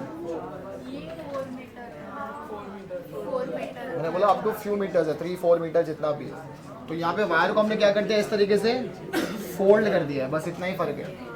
बाकी इसका वर्किंग जो मैंने बताया प्रिंसिपल वो सब सेम रहेगा, बिल्कुल चेंज नहीं होगा। तो ये डायग्राम तुमको लर्न करना है from the boards point of view. मैं ये डायग्राम बना के टाइम वेस्ट नहीं करूंगा तुम्हारा और अपना। तो हम लोग सिंप्लीफाइड वर्जन में सीखेंगे। डायग्राम बनाने के लिए तुमको ये वाला बनाना पड़ेगा एग्जाम में। क्लियर है चीज़? चलो आगे जाते हैं अब और लेट्स डिस्कस। चलो ना, how do we measure the EMF of a cell, वो देखते हैं एक बार ना। This is very very important. ये भी शायद एक्सपेरिमेंट आ सकता है। तो फिर से हम लोग इस तरीके से एक सेल लेते हैं। इसका इंटरनल रेजिस्टेंस अभी मैं डिस्कार्ड कर रहा हूँ। यहाँ पे एक पोटेंशियोमीटर वायर है ए बी, प्लस माइनस ये की, ये ईएमएफ, इसको मैं बोल रहा हूँ ई। यहाँ पे मैंने कनेक्ट किया इस तरीके से।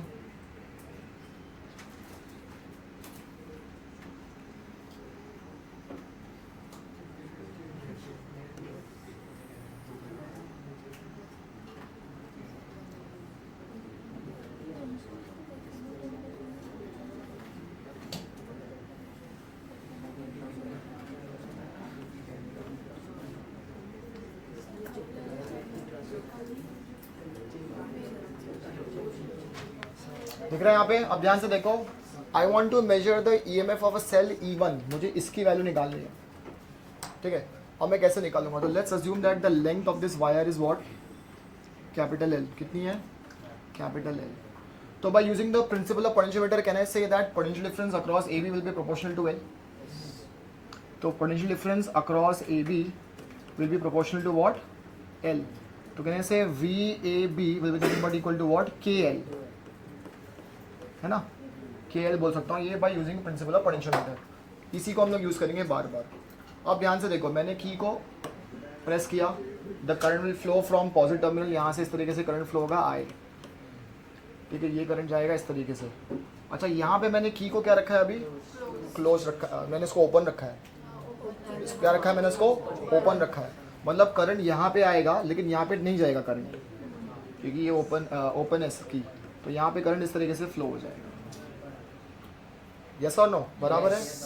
ओके। नाउ इनिशियली मैं आप क्या करूँगा? इस जॉकी को टैप करूँगा। और कैसे करूँगा? यहाँ पे मैं करंट को इसको अब क्लोज कर दूंगा। तो यहाँ पे क्या होगा? करंट फ्लो होगा, ठीक है। तो यहाँ पे करंट फ्लो होगा, ये प्लस ये माइनस। यस और नो? क्लियर है चीज़? अच्छा, अब यहाँ पे जैसे ही मैं इसको की को क्लोज कर दूंगा तो यहाँ पे करंट फ्लो होगा। यहाँ पे इस तरीके का डायरेक्शन क्या होगा? ये होगा। Now I will tap this jockey on different points on wire AB। और मैं कब तक करूँगा? टिल यहाँ पे करंट क्या हो जाए? ज़ीरो हो जाए। क्या हो जाए? ये ज़ीरो। इसी को हम लोग क्या बोलते हैं? Balance condition. मैं इसको टैप करूँगा जब तक इसमें करंट क्या हो जाए? ज़ीरो हो जाए। समझ में आ रहा है मैं क्या बोल रहा हूँ? अच्छा, इसमें जैसे ही करंट ज़ीरो हो जाएगा, लेट्स से मैंने इसको फिर से क्या कर दिया? इसको ओपन कर दिया। मैंने क्या कर दिया? इसको ओपन कर दिया इसमें। अच्छा, ये से ये पॉइंट पे लेट्स से ये ज़ीरो हो गया। इसको हम लोग लेते हैं पॉइंट D। तो ये पॉइंट से यहाँ पे कोई भी करंट फ्लो नहीं हो रहा है। मतलब इसका पोटेंशियल डिफरेंस और इसका पोटेंशियल डिफरेंस क्या होना चाहिए? सेम होना चाहिए। कैन यू टेल मी इसका पोटेंशियल डिफरेंस कितना होगा? देखो, ये अगर सपोज ये E है तो इसको V ले लेते हैं सपोज। चलो एक बार V ले लेते हैं, ठीक है। ये V है तो ये कितना हो जाएगा? V। ये भी कितना हो जाएगा? V हो जाएगा। कितना हो जाएगा? V हो जाएगा। अच्छा, V से मैं इधर जाऊँगा तो ये कितना हो गया? E1 से बढ़ गया तो E1 हो गया। अच्छा, आगे अब इसमें करंट कोई फ्लो नहीं हो रहा, ये ओपन सर्किट है तो यहाँ पे कोई भी वोल्टेज ड्रॉप नहीं होगा। तो यहाँ पे E1 है तो यहाँ पे भी कितना हो जाएगा? E1 हो जाएगा। यहाँ से V था, यहाँ से V माइनस E1 या E1 हो गया यहाँ पे, ठीक है। तो यहाँ पे जितना पोटेंशियल डिफरेंस है यहाँ पे भी क्या होगा? सेम पोटेंशियल डिफरेंस होगा। क्या होगा? Same potential difference. समझ में आ रहा है मैं क्या बोल रहा हूँ? यहाँ पे जितना पोटेंशियल डिफरेंस है यहाँ पे भी क्या होना चाहिए? सेम होना चाहिए, ठीक है। अगर इसको मैंने सपोज यहाँ पे E लिया, यहाँ पे अगर मैंने V लिया तो ये V है तो यहाँ पे भी क्या हो गया? V हो गया। और यहाँ पे पोटेंशियल डिफरेंस कितना हो गया? E1 हो गया। तो यहाँ पे पोटेंशियल डिफरेंस कितना होगा टोटल? V1 किधर है? हाँ, V माइनस E1 कितना होगा? V minus E1। तो यहाँ पे V माइनस E1 मतलब यहाँ पे भी कितना होगा? V minus E1। समझ में आ रहा है? तो इसको बोलते हैं to calculate the EMF of a cell. इस तरीके से हम कैलकुलेट करेंगे EMF ऑफ अ सेल। समझ में आ रहा है मैं क्या बोल रहा हूँ? ठीक है। अच्छा, ये जो मैंने बताया तुमको ये तुम्हारे बुक में नहीं दिया हुआ है, ये शायद एनसीईआरटी में दिया हुआ है, लेकिन ये एचएससी बोर्ड का पार्ट नहीं है। एसएससी बोर्ड में डायरेक्टली दिया हुआ है diagram to compare the EMF of two cells. क्या करेंगे हम? EMF of two cells. तो हम डायरेक्टली वो देखेंगे, उसका डायग्राम मेरे पास ऑलरेडी है।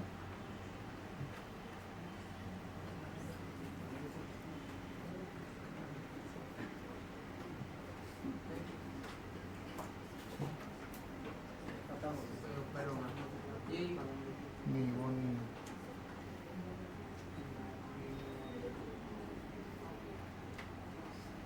ये वाला है, दिख रहा है यहाँ पे?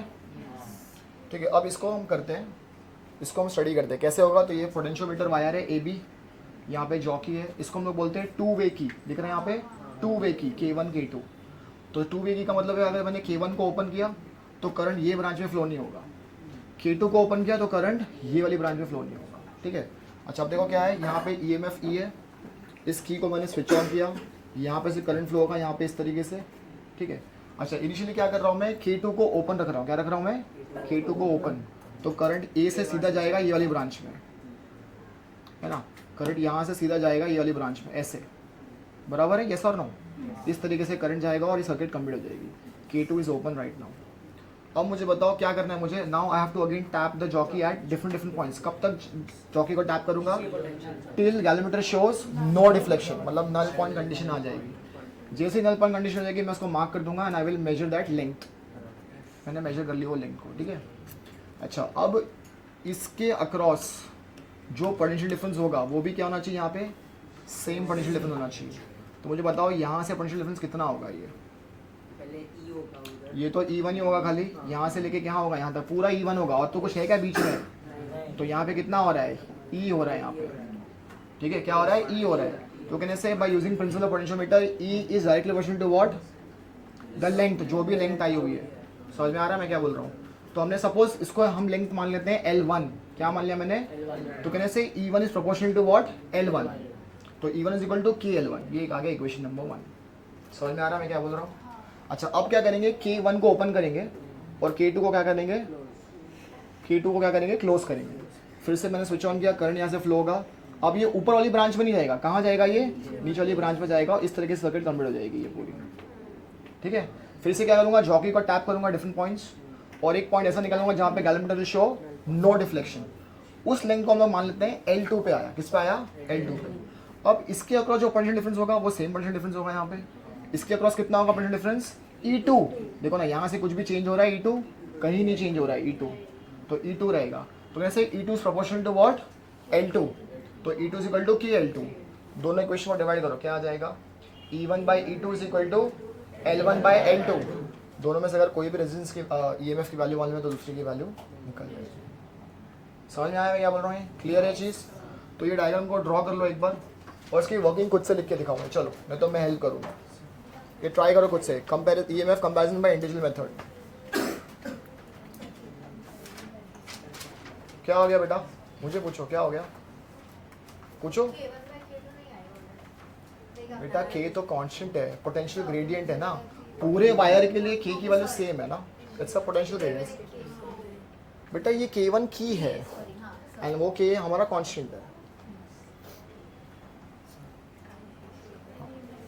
अगर तुम लोगों ने फिजिक्स ठीक से पढ़ी है तो तुमको पता होगा K हमने कांस्टेंट बहुत सारे टॉपिक्स में यूज़ किया है। स्प्रिंग कांस्टेंट है ना, किया है कि नहीं K? तो K बहुत ज़्यादा यूज़ होगा। तुम लोगों ने अगर इलेक्ट्रोस्टैटिक्स किया तो वहाँ पे तुम लोगों ने यूज़ किया है डाई इलेक्ट्रिक कॉन्स्टेंट, किया है कि नहीं वो भी? तो K बहुत डेंजरस कॉन्स्टेंट है, उसको थोड़ा ध्यान रखना है। और कोइंसिडेंटली K1 को भी ये लोगों ने K मार्क किया है यहाँ पे, तो वो प्लीज़ कंफ्यूज मत हो जाओ। K is a potential gradient और ये की का नाम दिया है K1 और K2। This is called two way key, इसको टू वे की बोलते हैं।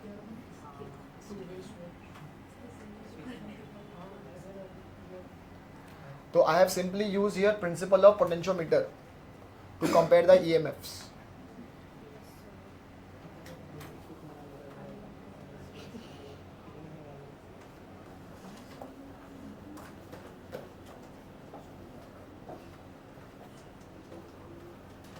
अरे डायग्राम बना के बैठ गया तू यार, इसको डिराइव भी करना है। इसकी वर्किंग भी लिखो खुद से। वही है, पहला क्या होगा, K1 is switched, K1 is close and K2 is open. तो फिर tap the jockey, K1 is close and K2 is open. पहले केस में कि K1 is close and K2 is open, तो उसमें then the current will flow only to the branch E1। Then tap the jockey at different points to obtain null point deflection in galvanometer. Note that length as L1.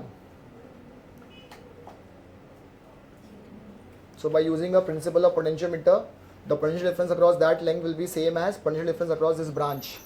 That will be E1. So E1 is proportional to L1. So E1 will be equal to KL1.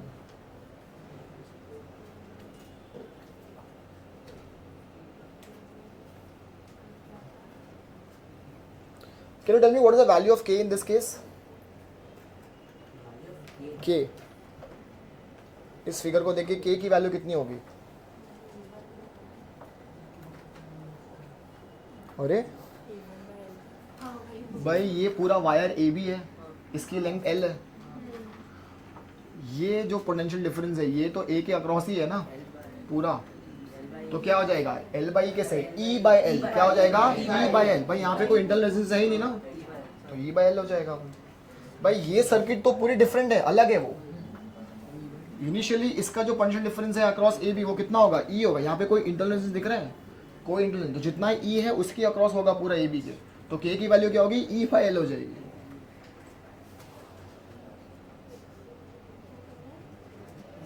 E1 तुमको ये समझ नहीं आ रहा, मैं एक simplified version में बताता हूँ। चलो मैं एक बार बता देता हूँ। वो स्टेटमेंट्स में तो पहला है कि K1 is closed and K2 is open, so current will flow only through that branch. Then tap the jockey at different points to obtain the null point deflection on galvanometer. Note the length as L1, जो भी point है तुम्हारा। Let's say इस point को तुम ले लो यहाँ पे D, तो AD will be L1. Now the potential difference across AD will be same as potential difference across this branch, that is E1. So E1 is proportional to L1. So E1 is equal to KL1. अब second case में क्या होगा, keep K1 open and K2 closed, और same चीज़ें करनी है।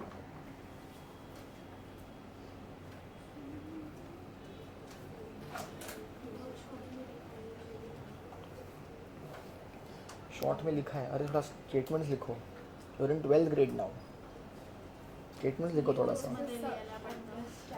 Understanding, तुम्हारी teacher understand नहीं कर पाई तो तुमको पता है बोर्ड में तुम्हारा पेपर कहीं गाँव आ जाता है, किधर धूले सतारा, उधर उसको अंडरस्टैंडिंग नहीं हुआ तो ऐसा लिखो कुछ समझ में है उनको।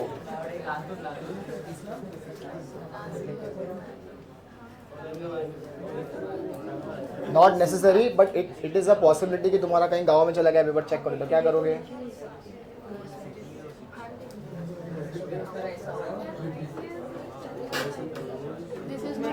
ICSE में तो बिल्कुल नहीं चलेगा ये। I will give you 0 for this, of course I will. I thought physics in ICSE board, तो मुझे पता है ये बिल्कुल नहीं चलेगा यहाँ पे। चलो डन। अच्छा कोई है यहाँ पे ऑनेस्टली जिसको वर्किंग समझ में नहीं आई? अगर ये डायग्राम तुमको डिफिकल्ट लग रहा है, मैं सिंप्लीफाइड वर्जन में डायग्राम बना के समझा सकता हूँ, ये बहुत ईजी है। सबको समझ में आ गया अच्छे से कैसे काम कर रहा है ये? Sure?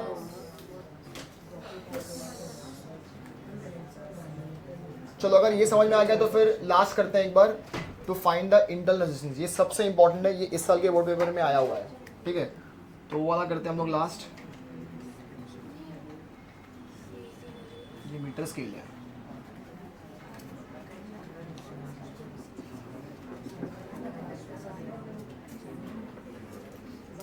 Can you see this diagram now? यहाँ पे ये दिख रहा है ये वाला?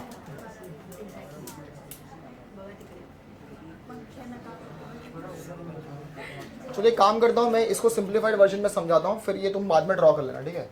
ये करते हैं हम पहले।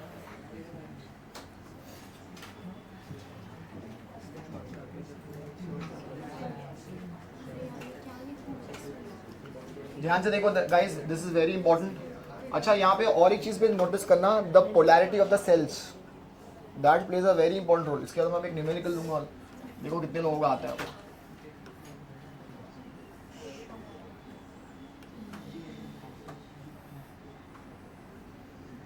यहाँ पे भी की बना लो इस तरीके से, के माइनस प्लस यहाँ पे ई ये ए बी,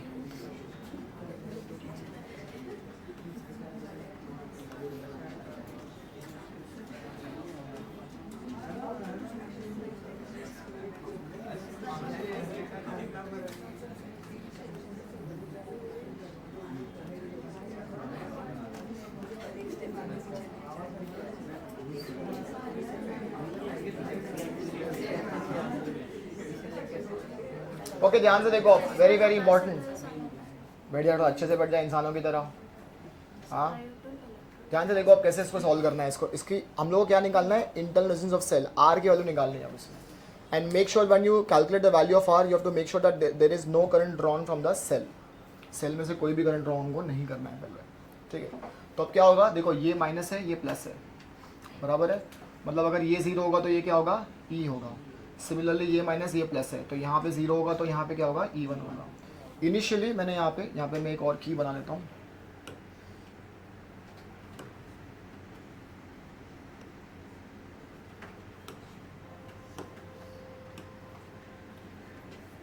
यहाँ पे मैंने की को पहले क्या रखा हुआ है, ओपन रखा है। मैंने क्या रखा है, ओपन रखा है।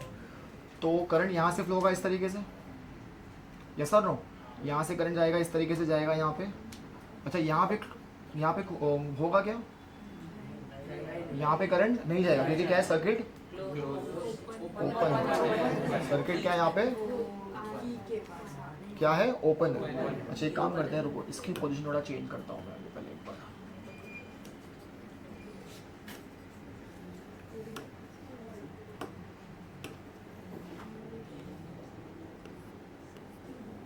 ठीक है, अब देखो कैसे होगा। अब यहाँ से करंट चालू होगा फ्लो होना, तो यहाँ से करंट जाएगा इस तरीके से। यहाँ पे फ्लो नहीं होगा राइट, पर यहाँ पे तो फ्लो होगा ना। ये यहाँ से इस तरीके से जाएगा करंट और ऐसे चल जाएगा करंट, बराबर है, यस और नो। तो इनिशियली अगर मुझे निकालना है भाई कि यहाँ पे पोटेंशियल डिफरेंस कितना था इस पॉइंट में। अच्छा मैंने फिर क्या किया, यहाँ पे गैल्वेनोमीटर भी लगाया हुआ है मैंने। तो मुझे कैसे भी करके फाइंड करना है क्या, null point of deflection. First case में मुझे इसका टैप करना है ऐसी जगह पे जहाँ पे the current flowing to this becomes what, 0। तो लेट्स से मैंने फाइंड किया, ये लेंथ कितनी आई मेरे को, L1 आई, ठीक है। तो इसके अक्रॉस जो पोटेंशियल डिफरेंस होगा, इसके अक्रॉस भी क्या होगा, सेम। क्या होगा, सेम होगा। यहाँ पे कितना होगा, ये 0 है, ये E1 हो गया। यहाँ पे कोई करंट फ्लो नहीं हो रहा right now, there will be no potential drop. तो यहाँ पे E1 है तो यहाँ पे भी कितना होगा, E1। यहाँ पे E1 तो यहाँ पे भी कितना होगा, E1। और यहाँ पे कितना होगा, 0। तो दोनों के अक्रॉस क्या हो गया, सेम आ गया। तो कहने से E1 is what, proportional to L1। तो यहाँ पे E1 क्या हो जाएगा, इक्वल टू KL1 आ जाएगा। ये मेरे आ गया इक्वेशन नंबर 1, एग्जैक्टली सेम जो हमने पहले किया था। अब देखो सेकंड पार्ट में क्या होगा, now I will close this की। इसको मैंने क्लोज कर दिया। अब क्या होगा देखो ध्यान से, now the current will flow. ये लूप में भी क्या होगा, अब करंट फ्लो होगा। लेट्स से इसको करंट को ले लेते हैं हम, कैपिटल I। यहाँ पे करंट फ्लो हो रहा है। और मुझे बताओ यहाँ पे जब करंट फ्लो होगा तो यहाँ पे करंट निकालने का फॉर्मूला क्या होना चाहिए, कौन बताएगा मुझे। यहाँ पे करंट फ्लो हो रहा है, ये लूप को देखो ध्यान से, ये वाली क्या होगा, E1 upon capital R plus. क्या सबको समझ में आ रहा है, यस और नो, क्लियर है। ये समझ में नहीं आ रहा कुछ भी, समझ में आया कैसे आया ये। I is equal to E upon capital R plus small r। ये पूरी की पूरी सर्किट में यहाँ पे R क्या है, एक्सटर्नल रेजिस्टेंस, स्मॉल r क्या है मेरा, इंटरनल रेजिस्टेंस। तो यहाँ पे अगर मुझे करंट निकालना है इस लूप में टोटल करंट, तो क्या होगा, I is equal to E1 upon capital R plus small r। समझ में आया इतना। अच्छा फिर से मैं क्या करूँगा, अभी जॉकी को टैप करूँगा, मैं ऐसे पॉइंट्स पर टैप करूँगा तब तक इसका गैल्वेनोमीटर का डिफ्लेक्शन क्या हो जाए, 0। लेट्स से मैंने इसको टैप किया इस बार, कुछ इस तरीके से टैप किया मैंने इसको, और यहाँ पे मेरी लेंथ कितनी आ गई भाई, L2 आ गई, बराबर है। अब यहाँ पे अगर करंट 0 है, मतलब इसका पोटेंशियल डिफरेंस और इसका पोटेंशियल डिफरेंस क्या होना चाहिए, सेम होना चाहिए। अब मुझे बताओ, ये तो अभी भी 0 है, यहाँ से बड़ा कितना बड़ा, E1। अब E1 से जब यहाँ पे जा रहा हूँ तो क्या यहाँ पे E1 ही होगा। अब क्या होगा, पोटेंशियल ड्रॉप होगा, क्योंकि यहाँ पे अब R भी है। इसके अक्रॉस पोटेंशियल डिफरेंस कितना होगा, I इंटू स्मॉल r। तो कितना हो जाएगा, E1 minus I into R। तो यहाँ पे कितना आ जाएगा, E1 minus I into R। समझ में आ रहा है। तो 0 से E1 माइनस IR, इसका पोटेंशियल डिफरेंस आया, तो इसका भी कितना आना चाहिए, सेम, क्योंकि यहाँ पे पोटेंशियल सेम होना चाहिए। तो can I write like this, E1 minus I into small r is proportional to what, L2 लिख सकता हूँ मैं। तो कितना हो जाएगा ये, E1 minus IR is equal to what, KL2। ये मेरे दो इक्वेशन बन गए, ये इक्वेशन 1, इक्वेशन 2, दोनों को क्या करोगे, डिवाइड कर दो। अच्छा I की वैल्यू क्या डाल सकते हैं हम लोग, E1 capital R plus small r, substitute करो और निकाल के दिखाओ स्मॉल r की वैल्यू कितनी आएगी। अब ये मैथ है, ये नहीं आएगा तो मैं करूँ। क्या सबको वर्किंग समझ में है इसकी, यस और नो? देखो पहले की वॉज ओपन, तो no current is flowing in this loop, इसमें करंट फ्लो हो रहा है, नो प्रॉब्लम एट ऑल। फिर मैंने क्या किया, जॉकी को टैप किया है। तो आप टैप किया कब, जब गैल्वेनोमीटर शोज नो डिफ्लेक्शन, तो उसमें मैंने लेंथ को मेजर किया L1। The potential difference across this length and this should be what, same, तभी तो पोटेंशियल सेम है और करंट फ्लो नहीं होगा। तो इसका पोटेंशियल कितना आ रहा है, ये 0 है, ये E1 है, यहाँ पे there is no potential drop because current है नहीं वहाँ पे। तो ये भी कितना हो गया E1, ये E1 हो गया, तो ये भी कितना हो जाएगा E1, तो ये भी 0। देखो ना यहाँ से 0 है ना, ये 0 E1 0 E1 दोनों का पोटेंशियल क्या हो गया, सेम। तो I have written E1 is proportional to L1 और मैंने बना दिया इक्वेशन। सेकंड केस में क्या किया मैंने, की K1 को क्लोज कर दिया। तो करंट ऑफ फ्लो का ये लूप में कितना करंट फ्लो हो रहा है, I। तो यहाँ पे जब पोटेंशियल निकालूंगा मैं, तो ये 0 ये E1, यहाँ से क्या हो रहा है, पोटेंशियल ड्रॉप हो रहा है यहाँ पे, E1 minus I into R, क्योंकि इसके अक्रॉस भी पोटेंशियल आ गया। तो मेरा टोटल पोटेंशियल कितना हो गया, 0 से E1 माइनस IR। यहाँ पे ये सेम है, तो यहाँ पे भी क्या होना चाहिए, L2 सेम होना चाहिए, मैंने वो लिख दिया। दोनों इक्वेशन बना दिए मैंने, दोनों को डिवाइड कर दो, I के वैल्यू डाल दो E1 upon R plus R, small r की वैल्यू निकाल के दिखाओ कितनी आएगी। सिंपल मैथ अब इसके आगे।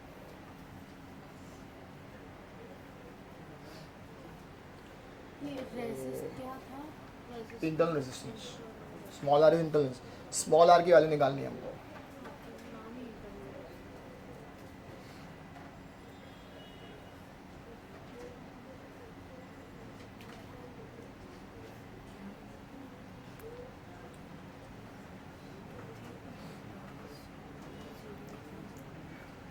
So initially when I tapped the jockey, I noted the length L1. Second case में when I tapped the jockey, I noted the length L2.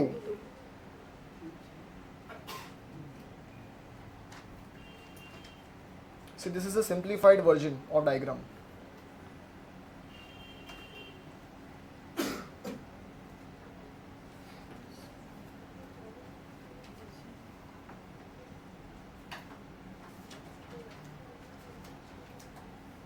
कितना आएगा, अभी इस दोनों इक्वेशन को डिवाइड करो। E1 is equal to KL1 and E1 minus IR is equal to KL2. बेटा K cancel नहीं होएगा क्या, कैसी बातें कर रहे हैं बाबा, K कैंसिल कैसे नहीं होएगा, K सेम है ना रे बाबा। हाँ तो K तो कैंसिल हो जाएगा, सेम है दोनों में। E1 में तो निकलेगा भाई सब। कर सकते हम लोग,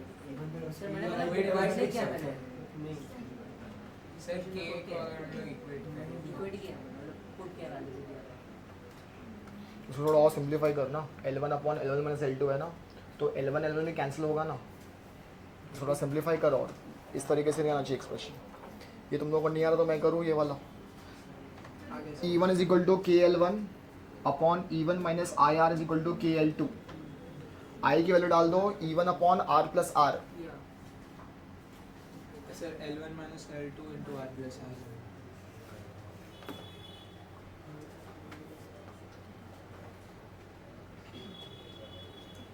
इसका रेशियो आना चाहिए 1 minus L1 upon L2 minus 1 into R, ये आना चाहिए। तो उसको थोड़ा सिंप्लीफाई कर थोड़ा सा, इसका बेसिक रेशियो आना चाहिए L1 upon L2 minus 1 into capital R, that's it, वैसा आना चाहिए। नहीं आ रहा क्या ये?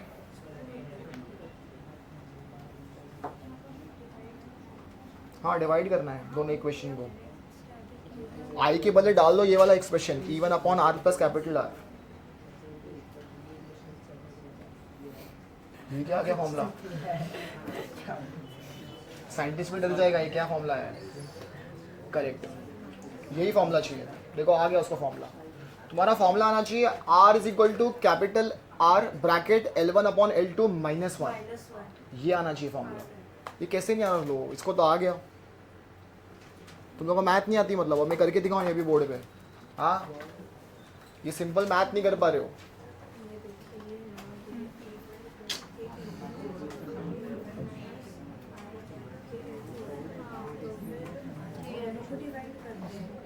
इसको मैं एरियस कर रहा हूँ, इसको, ये पूरे पार्ट को, अब ये नहीं चाहिए ना, ये सब लोगों ने ड्रॉ कर लिया ना।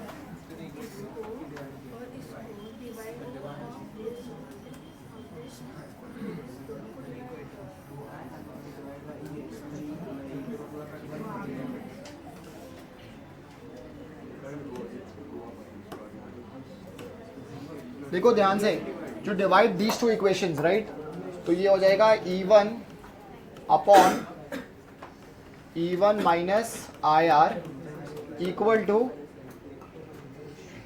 L1 upon L2। क्या इतना आया सब लोगों को? भाई के कैंसिल हो गया, ओ भाई के कैंसिल हो गया, समझा अभी? हाँ, अब I के बदले क्या डालूंगा मैं? E1 upon R plus R। तो ये हो जाएगा E1 upon E1 minus I के बदले आ जाएगा E1 upon capital R plus small r into small r equal to L1 upon L2। क्या इतना समझ में आ रहा है, यस और नो? अब इसके आगे तो मैथ करनी थी सिंपल।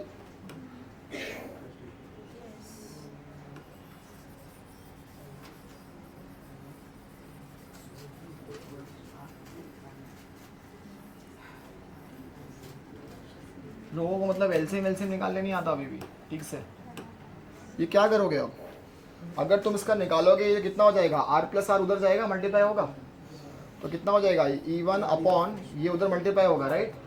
तो ये हो जाएगा E1 bracket R plus small r minus E1 into small are, और capital R plus small r क्या होगा?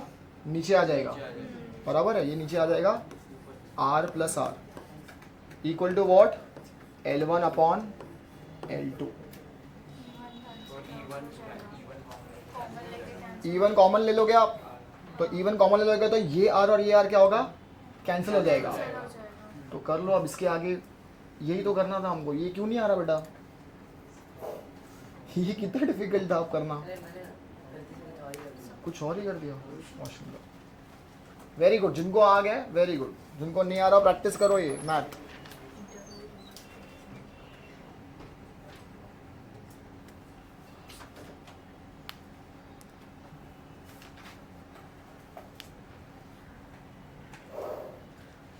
ये आना चाहिए गाइस, इतना आना चाहिए, इंपॉर्टेंट है, डेरिवेशन आता भी एग्जाम में।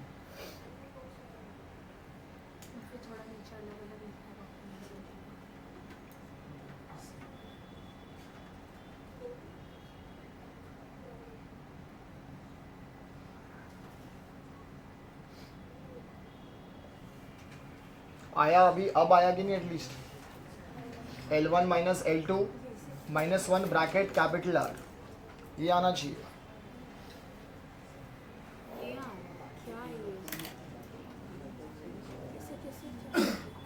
मैंने क्या किया, मतलब क्रॉस मल्टीप्लाई किया, जब डिवाइड कर रहे हैं तब भी क्रॉस मल्टीप्लाई किया। मतलब तू अंदर मल्टीप्लाई क्यों करती थी? उन्होंने सब्स्टिट्यूट किया है ना पहले, मैंने क्रॉस मल्टीप्लाई। ये लोगों को डिफिकल्ट लग रहा है तो मैं इससे और सिंप्लीफाई भी कर सकता हूँ, किंडरगार्टन स्टाइल। देखो कैसे, ध्यान से देखो। ये E1 माइनस IR क्या होता है? Terminal voltage. E minus small v क्या होता है? E is equal to capital V plus small v, कल करवाया था मैंने। तो capital V will be nothing but what? E minus small v ना, तो इसको मैं ऐसे लिख सकता हूँ E minus I into small r, yes और नो? बराबर है। इसको मैं V मान लेता हूँ, चलो एक बार क्या मान लिया मैंने? V, मैं इसको मान सकता हूँ V, no problem at all. अब पहला स्टेटमेंट क्या था मेरा? E1 was equal to what? KL1, और इसको मैंने V मान लिया, तो मैं इसको लिख सकता हूँ V is equal to KL2, yes और नो? बराबर है। इसको डिवाइड करो, के कैंसिल हो गया कि नहीं? अच्छा, E1 का फॉर्मूला क्या होगा भाई? E1 क्या होता है? V प्लस स्मॉल v ना, तो मैं इसको ऐसे लिख सकता हूँ I into capital R plus I into small r upon V का फॉर्मूला क्या होता है? I इंटू R, तो ये I इंटू R हो गया equal to what? L1 upon L2। अब सब में I को कैंसिल कर दो भाई, सब में I कॉमन है, I निकल गया। भाई इसको सॉल्व कर लो, सेम ही आंसर आ जाएगा जो मैं बोलने बोल रहा हूँ। स्मॉल आर की वैल्यू आ जाएगी। स्मॉल आर की वैल्यू पता क्या आएगी इससे? इसमें स्मॉल आर की वैल्यू आएगी capital R bracket L1 upon L2 minus 1। ये आना चाहिए रिलेशन तुमको इंटरनल का। और कितना सिंप्लीफाई करो बताओ? E1 माइनस IR का मतलब क्या होता है? टर्मिनल वोल्टेज ही हुआ ना। ये क्या हुआ? ये टर्मिनल वोल्टेज हुआ। मैंने भी ले लिया उसको। अब E1 का फॉर्मा मैं ले सकता हूँ I into capital R plus I into small are. और V को मैं क्या ले सकता हूँ? I इंटू कैपिटल आर ना, ये वाला जो डायग्राम में गया। मैंने आई कैंसिल कर दिया, निकाल लो। R प्लस आर 1, तो 1 plus small R upon capital R हो जाएगा। हो जाएगा कि नहीं? यस और नो? मुझे R की वैल्यू निकालनी है, आ जाएगा रिलेशन। तो इसको प्लीज़ प्रैक्टिस करो guys, this is very easy. We can not waste time ऐसे में। और डेरिवेशन बहुत इंपॉर्टेंट आता है to find the internal resistance of a cell. आया सब लोग को अभी? ये वाला रिलेशन आ गया, ये वाला small R is equal to capital R bracket L1 upon L2 minus 1। Done. चलो तो अब ले लो नेक्स्ट एप्लीकेशन ऑफ पोटेंशियोमीटर। कहाँ का यूज होता है वो देख लो एक बार। ये सब तो मैंने ऑलरेडी बता दिया। अब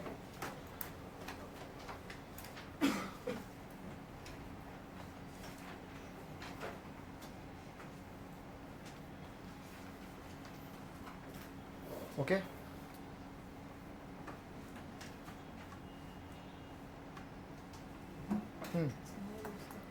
सबसे पहला एप्लीकेशन है पोटेंशियोमीटर का। It is used as voltage divider. Sorry, application of potentiometer. सबसे पहला उसका एप्लीकेशन है, it is use as voltage divider. किसने किसने वोल्टेज डिवाइडर कभी पढ़ा ही नहीं लाइफ में? Do you know what the meaning of word voltage divider? क्या मतलब होगा सर वोल्टेज डिवाइडर का? नहीं पढ़ा है कभी ये?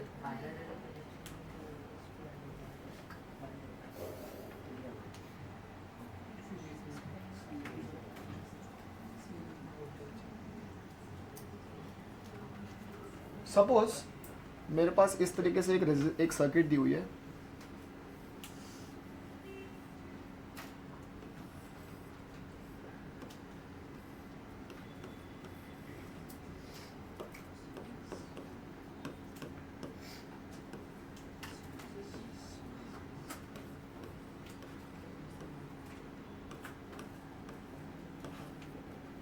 मुझे निकाल के दिखाओ what is the potential difference across these 200 ohms। कैसे निकालेंगे इसका आंसर?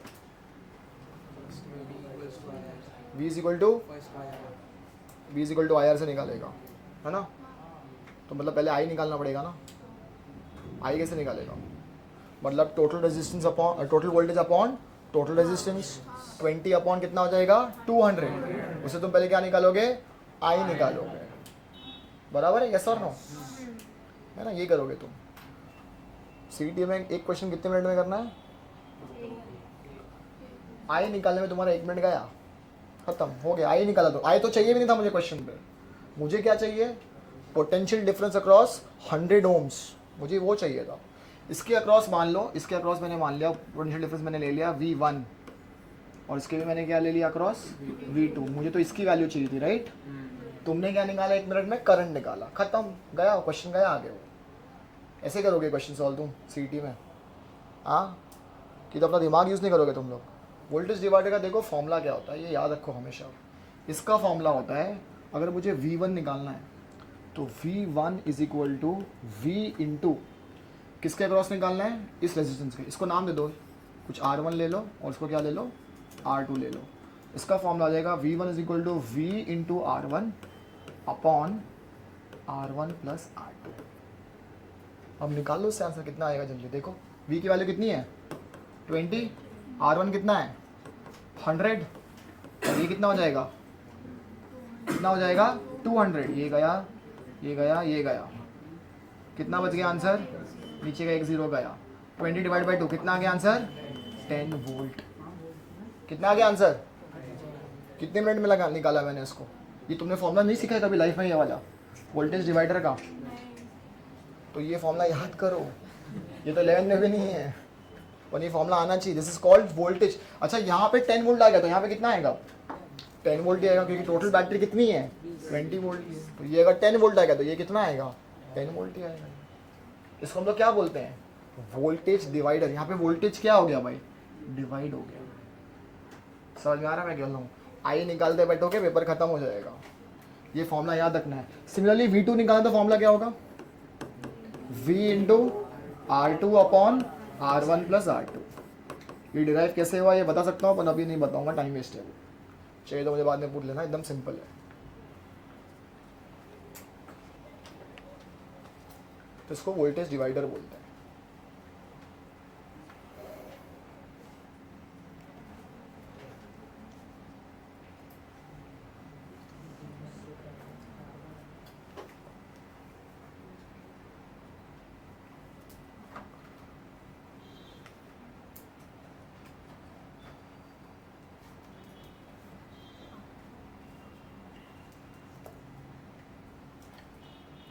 फिनिश्ड? तो पहले समझो वोल्टेज डिवाइडर क्या होता है। अब ना how I can use potentiometer as a voltage divider, वो देख लेते हैं एक बार।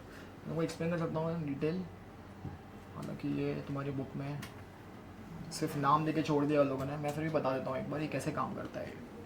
तो फिर से हम लोग क्या करेंगे, एक पोटेंशियोमीटर वायर लेंगे इस तरीके से, यहाँ पे की होगा, ये तुम्हारा पोटेंशियोमीटर वायर हो गया AB, माइनस प्लस की क्लोज। लेट्स से इसका पोटेंशियल डिफरेंस V है, तो कहने से the potential difference across the entire length of the wire AB कितना होगा भाई, V होगा। कितना होगा, V होगा। तो इसकी अगर लेंथ सपोज L है, तो कहने से V प्रोपोर्शनल टू L। क्या यूज़ किया मैंने, प्रिंसिपल ऑफ पोटेंशियोमीटर। ठीक है, अच्छा मुझे पता है कि अगर मैं लेंथ को चेंज करूँगा तो वोल्टेज भी क्या होगा, साथ में चेंज होगा। ये पोटेंशियोमीटर का प्रिंसिपल है। तो अगर सपोज मुझे यहाँ पे मैंने एक डिवाइस लगाया, यहाँ पे मैंने एक डिवाइस लगा दिया, ठीक है, इस तरीके से डिवाइस लगा दिया, और मैं चाहता हूँ कि इसको कितना वोल्ट मिले। लेट्स से इसकी वैल्यू ले लो सपोज 100 वोल्ट, तो मैं चाहता हूँ कि इसको वोल्ट मिले सिर्फ 20 वोल्ट। तो ये कैसे होगा, टोटल 100 वोल्ट की है सेल, मैं चाहता हूँ कि इस डिवाइस को यहाँ पे कितना मिले, सिर्फ 20 वोल्ट। तो कैसे करूँगा मैं, रेजिस्टेंस, हाँ क्या करेंगे, लेंथ को क्या करूँगा, चेंज करूँगा भाई, क्योंकि मुझे पता है यहाँ पे V proportional to what, L। तो जितनी लेंथ को मैं प्रोपोर्शनलिटी चेंज कर दूंगा, क्योंकि यहाँ पे यूनिट मेथड में यूज़ कर सकता हूँ। लेंथ को चेंज करके इसको मैं कितना दूंगा, 20 वोल्ट। कितना दूंगा, 20 वोल्ट। अब मैं क्या, अच्छा ये 20 वोल्ट हो गया, तो फिर इसका वोल्टेज तो अलग होगा ना, यस और नो। तो मैं क्या कर रहा हूँ, यहाँ पे वोल्टेज को डिवाइड कर रहा हूँ। क्या कर रहा हूँ, वोल्टेज को डिवाइड। इसको हम लोग क्या बोलते हैं, वोल्टेज डिवाइडर। क्या बोलते हैं इसको, voltage divider. So potentiometer can be use as what, voltage divider. समझ में आ रहा है? तो ये पहला एप्लीकेशन हो गया। दूसरा एप्लीकेशन ले लो अब उसका। Potentiometer is also use in audio controls. It is also use in audio controls. तुमने देखा है तुम्हारे FM में या तुम्हारे म्यूजिक सिस्टम में एक नॉब होता है, उसको हम घुमाते हैं ना, वॉल्यूम चेंज करने के लिए, उसकी बेस ट्रेबल सब चेंज करने के लिए। तो वो जो रेगुलेटर होता है ना, उससे हम लोग बेसिकली क्या रेगुलेट करते हैं, वोल्टेज। क्या यूज़ करते हैं, वोल्टेज। इनफैक्ट तुम लोगों ने घर में फैंस तो देखा होगा, फैंस के लिए भी रेगुलेटर होते हैं, राइट?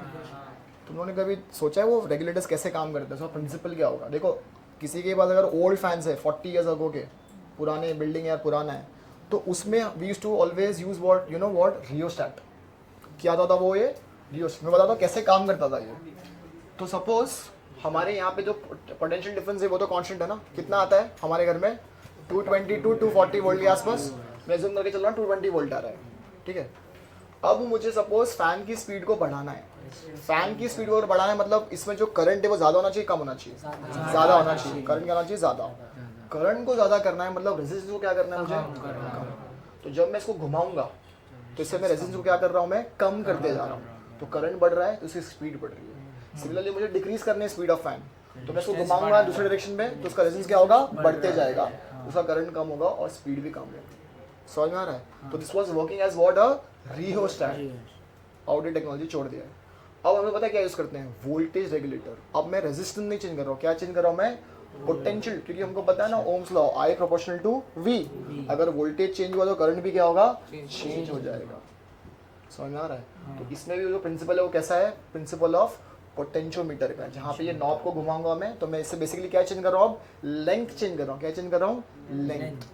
तो वैसे ही ऑडियो कंट्रोल में भी है, ठीक है।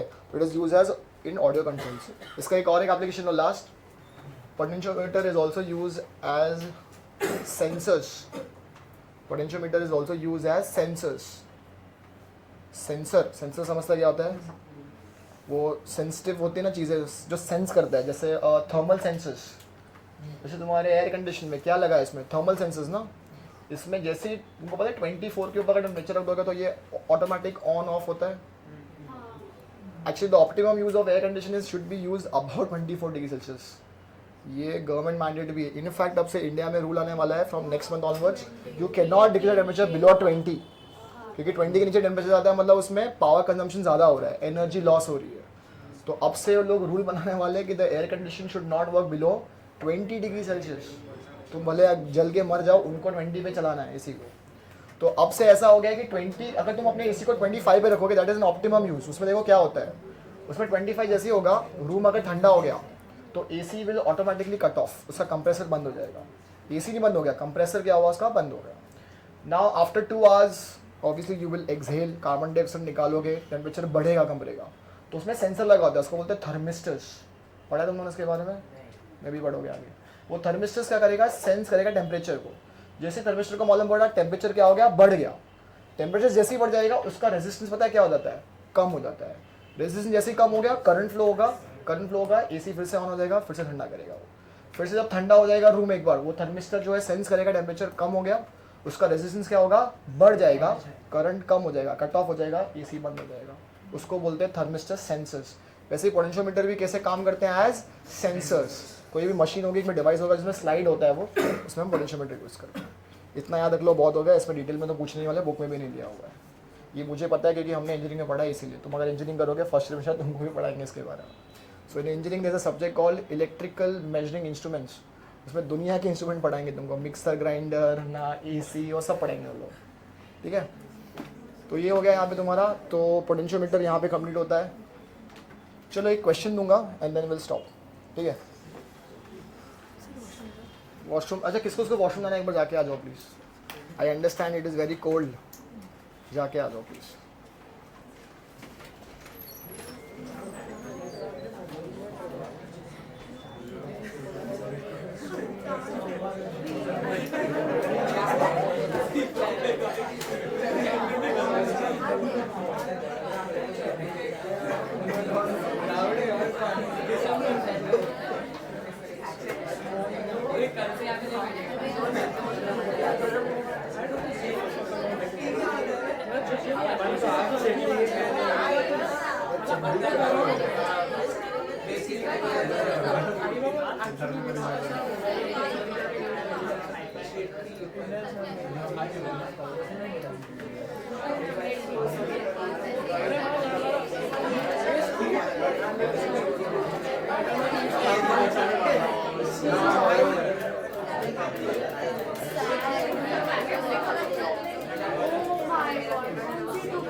अरे बातचीत क्यों भाई? अच्छा, do you know how to calculate resistance in series and resistance in parallel? सबको आता है सॉल्व करने अच्छे से? श्योर? पक्का?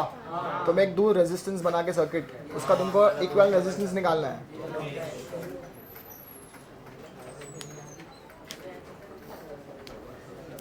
अच्छा मुझे एक बात बताओ, when you do experiments don't you think there will be some source of errors? कुछ तो एरर होंगे ना। क्या क्या एरर हो सकते हैं? जैसे हम लोग बात करते हैं अपने मीटर ब्रिज के, तो उसमें एक तो हो सकता है there is bright possibility that we don't take the readings accurately. अरे हम लेंथ को मेजर कर रहे हैं ना, तो कितनी बार हमने ठीक से मेजर नहीं किया, वो देखो पीछे देखो नींद आ जाती है, वो करते करते सो गया वो, तो उसने गलत रीडिंग ले लिया, तो अपना आंसर क्या आएगा? गलत आएगा। तो एक सोर्स ऑफ एरर्स में होता है the measurement is not taken accurately. फिर क्या हो सकता है? और वॉइस खराब हो गए तो एक्सपेरिमेंट ही नहीं होगा ना भाई। मेजरमेंट ही कहाँ किया तूने? खराब हो गया तो खत्म, घर पे।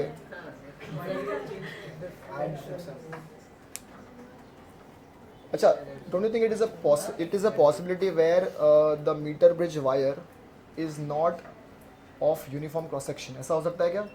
भाई तुम वायर को लेके आ रहे हो, कहीं दब गया, कोई बैठ गया उसके ऊपर, तो कहीं से दब गया, कहीं से नहीं दबा हुआ, तो उसका क्रॉस सेक्शन क्या हो गया? इसका नॉट यूनिफॉर्म। तो एक पॉसिबिलिटी है the wire of the metre bridge is not uniform. ये 2 एरर हो गए। और कोई एरर? देखो ना मीटर ब्रिज का डायग्राम बनाया जरा, उसको ऑब्जर्व करके देखो ना, और क्या एरर हो सकता है उसमें। सोर्स ऑफ एरर्स क्या हो सकता है? और वायर में problem, insulation you mean to से।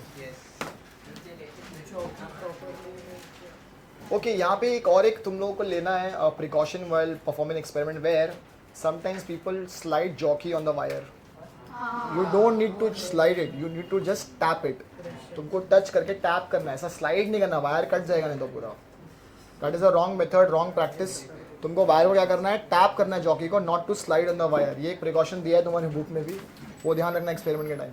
और क्या एरर हो सकता है? अच्छा, तुमने एक चीज़ बिल्कुल भी ध्यान नहीं दी, जो कि एक्चुअली ये वेरी वेरी इंपॉर्टेंट एरर, क्योंकि इस पे बेस्ड JEE में क्वेश्चन भी आया एक। मैं तुमको चलो क्वेश्चन दे भी दूंगा आज सॉल्व करने के, ठीक है? ऐसा है कि if you observe point A, दिख रहा है हमें point A and point B metre bridge wire का। तो पॉइंट ए में जहाँ पे you have a metre bridge wire, एक तो that is actually stretched over 2 metallic L shape strips, दिख रहे हैं वहाँ पे। तो मेटालिक स्ट्रिप्स किससे बनी है? कॉपर से। तो अब तुम वो जो वायर है उसको तुम कैसे उसको क्लैम करोगे ना उस स्ट्रिप पे, कैसे करोगे? May be you will solder it. Soldering समझता क्या होता है? मेटालिक पार्ट को जॉइन करते हैं सोल्डरिंग वायर से, उसको सोल्डर किया है वो लोगों ने। तो when that end of the wire is soldered into a metallic strip and when we take the resistance of that part, don't you think we have to take resistance of that copper strip also? भाई series में आ गया ना, copper strip में wire को मैंने embed कर दिया है, तो वायर का वो पार्ट का रेजिस्टेंस तो है ही, वो जो कॉपर स्ट्रिप है उसका रेजिस्टेंस नहीं होगा। हर एक चीज़ का रेजिस्टेंस होता है, तो वो किस में आ गया? सीरीज में आ गए।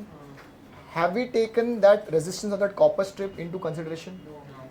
तो अगर मैं वो रेजिस्टेंस नहीं लूँगा कंसिडरेशन में, तो मेरी अननोन वैल्यू कैसे आएगी बराबर? समझ में आ रहा है मैं क्या बोल रहा हूँ? तो वो जो रेजिस्टेंस है जो वायर के कॉन्टैक्ट में है कॉपर स्ट्रिप के, उसको मैंने एक नाम दिया, उसको मैं बोलते हैं कॉन्टैक्ट रेजिस्टेंस। क्या बोलते हैं उसको? So a contact resistance is developed. क्या हो रहा है? वो डेवलप हो रहा है वो कॉन्टैक्ट रेजिस्टेंस। अब उसको हम कैसे मिनिमाइज करेंगे? We have to also take into the consideration what? Resistance of that copper strip. समझ में आ रहा है मैं क्या बोल रहा हूँ? तो ये 3 सोर्स ऑफ एरर्स है, ये याद रखना है, एक्सपेरिमेंट करोगे तो याद आएगा, ठीक है? अब मैं तुमको इस पर एक क्वेश्चन देता हूँ, ये last question, then will stop. हमने मीटर ब्रिज कर लिया ना ऑलरेडी। JEE मेन का क्वेश्चन है, तुमको JEE मेन पढ़ा ही हो तुम। Take down the question. ये जो क्वेश्चन है, क्वेश्चन ऐसा है, इन अ metre bridge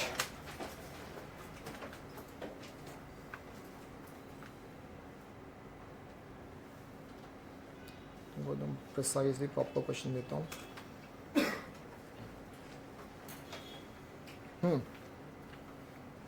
In a meter bridge, the galvanometer shows a null point.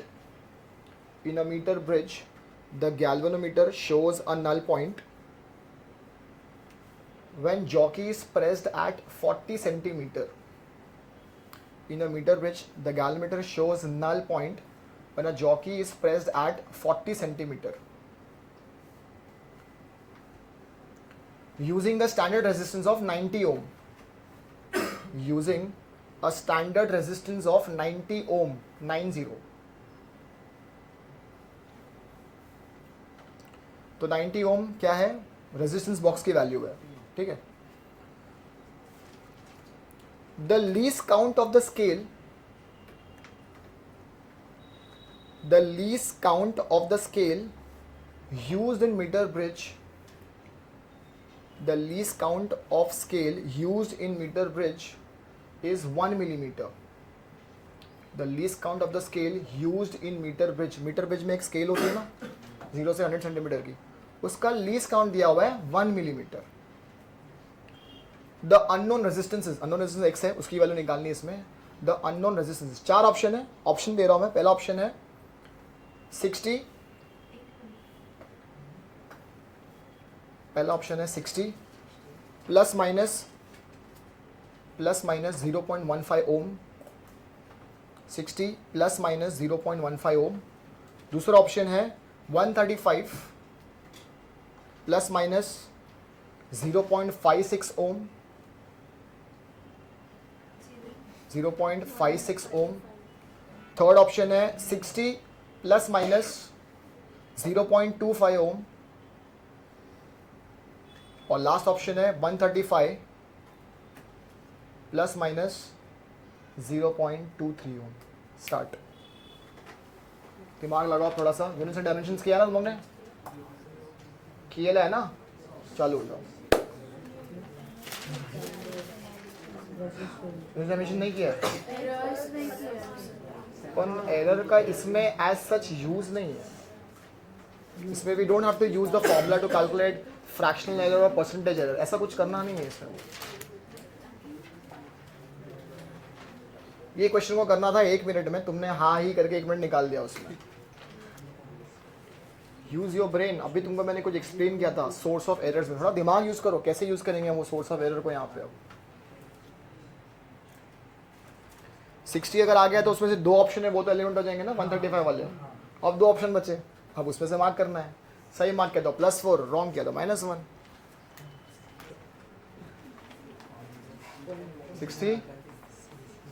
60 option C.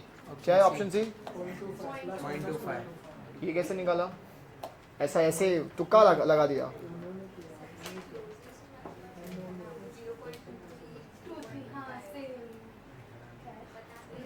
I didn't get your logic.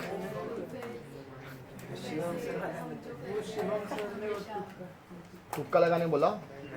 अरे लाइफ तुक्के में चली जाएगी। अच्छा मुझे एक बात बताओ, जैसे मैंने बोला सोर्स ऑफ एरर्स में there is a possibility where you might measure the readings not accurately, ऐसा हो सकता है राइट? तो लीस्ट काउंट कितनी है स्केल की? 1 मिलीमीटर। तो मैं अगर मान के चलूँ कि भाई मेरी मिनिमम जो एरर हो सकता है वो 1 मिलीमीटर का ही होगा, या तो मैं 1 मिलीमीटर ज़्यादा रीड कर लूँगा या 1 मिलीमीटर कम रीड कर लूँगा, दोनों में से एक ही ऑप्शन होगा ना, बराबर है? तो 1 millimetre is how many centimetre? 0.1 ना। तो अगर मैंने सपोज फर्स्ट केस लिया जहाँ पे I have read it by mistake more, तो जो मेरा 40 सेंटीमीटर था वो कितना हो जाएगा? 40.1। कितना हो जाएगा? 40.1। तो एक अगर 40.1 हो गया तो वो कितना हो जाएगा? 100 माइनस 40.1।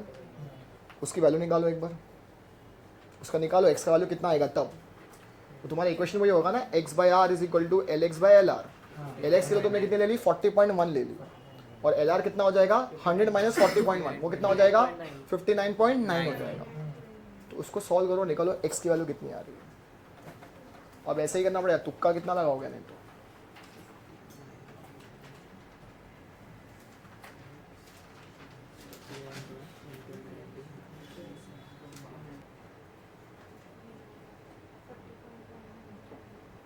कितना आंसर आ रहा है अप्रोक्सीमेटली?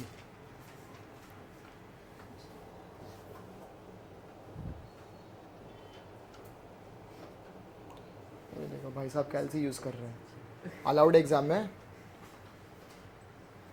तुम लोगों को बेसिक मैथमेटिक्स में सिखाया होगा ना कैसे सॉल्व करना है, डेसिमल के डिविजन्स और मल्टीप्लिकेशन कैसे फास्ट करना है वो। इसका अप्रोक्सीमेटली कितना आएगा आंसर? 60.25 आएगा। 60.25 0 समथिंग आएगा, तो मतलब अप्रोक्सीमेट कितना आ गया? 60.25 आ गया। अब एरर कितना हो सकता है? 1 मिलीमीटर तुमने कम मेजर किया, तो 0.1 कम मेजर किया, मतलब कितना हो जाएगा? 40 माइनस 0.1 कितना हो गया? 39.9।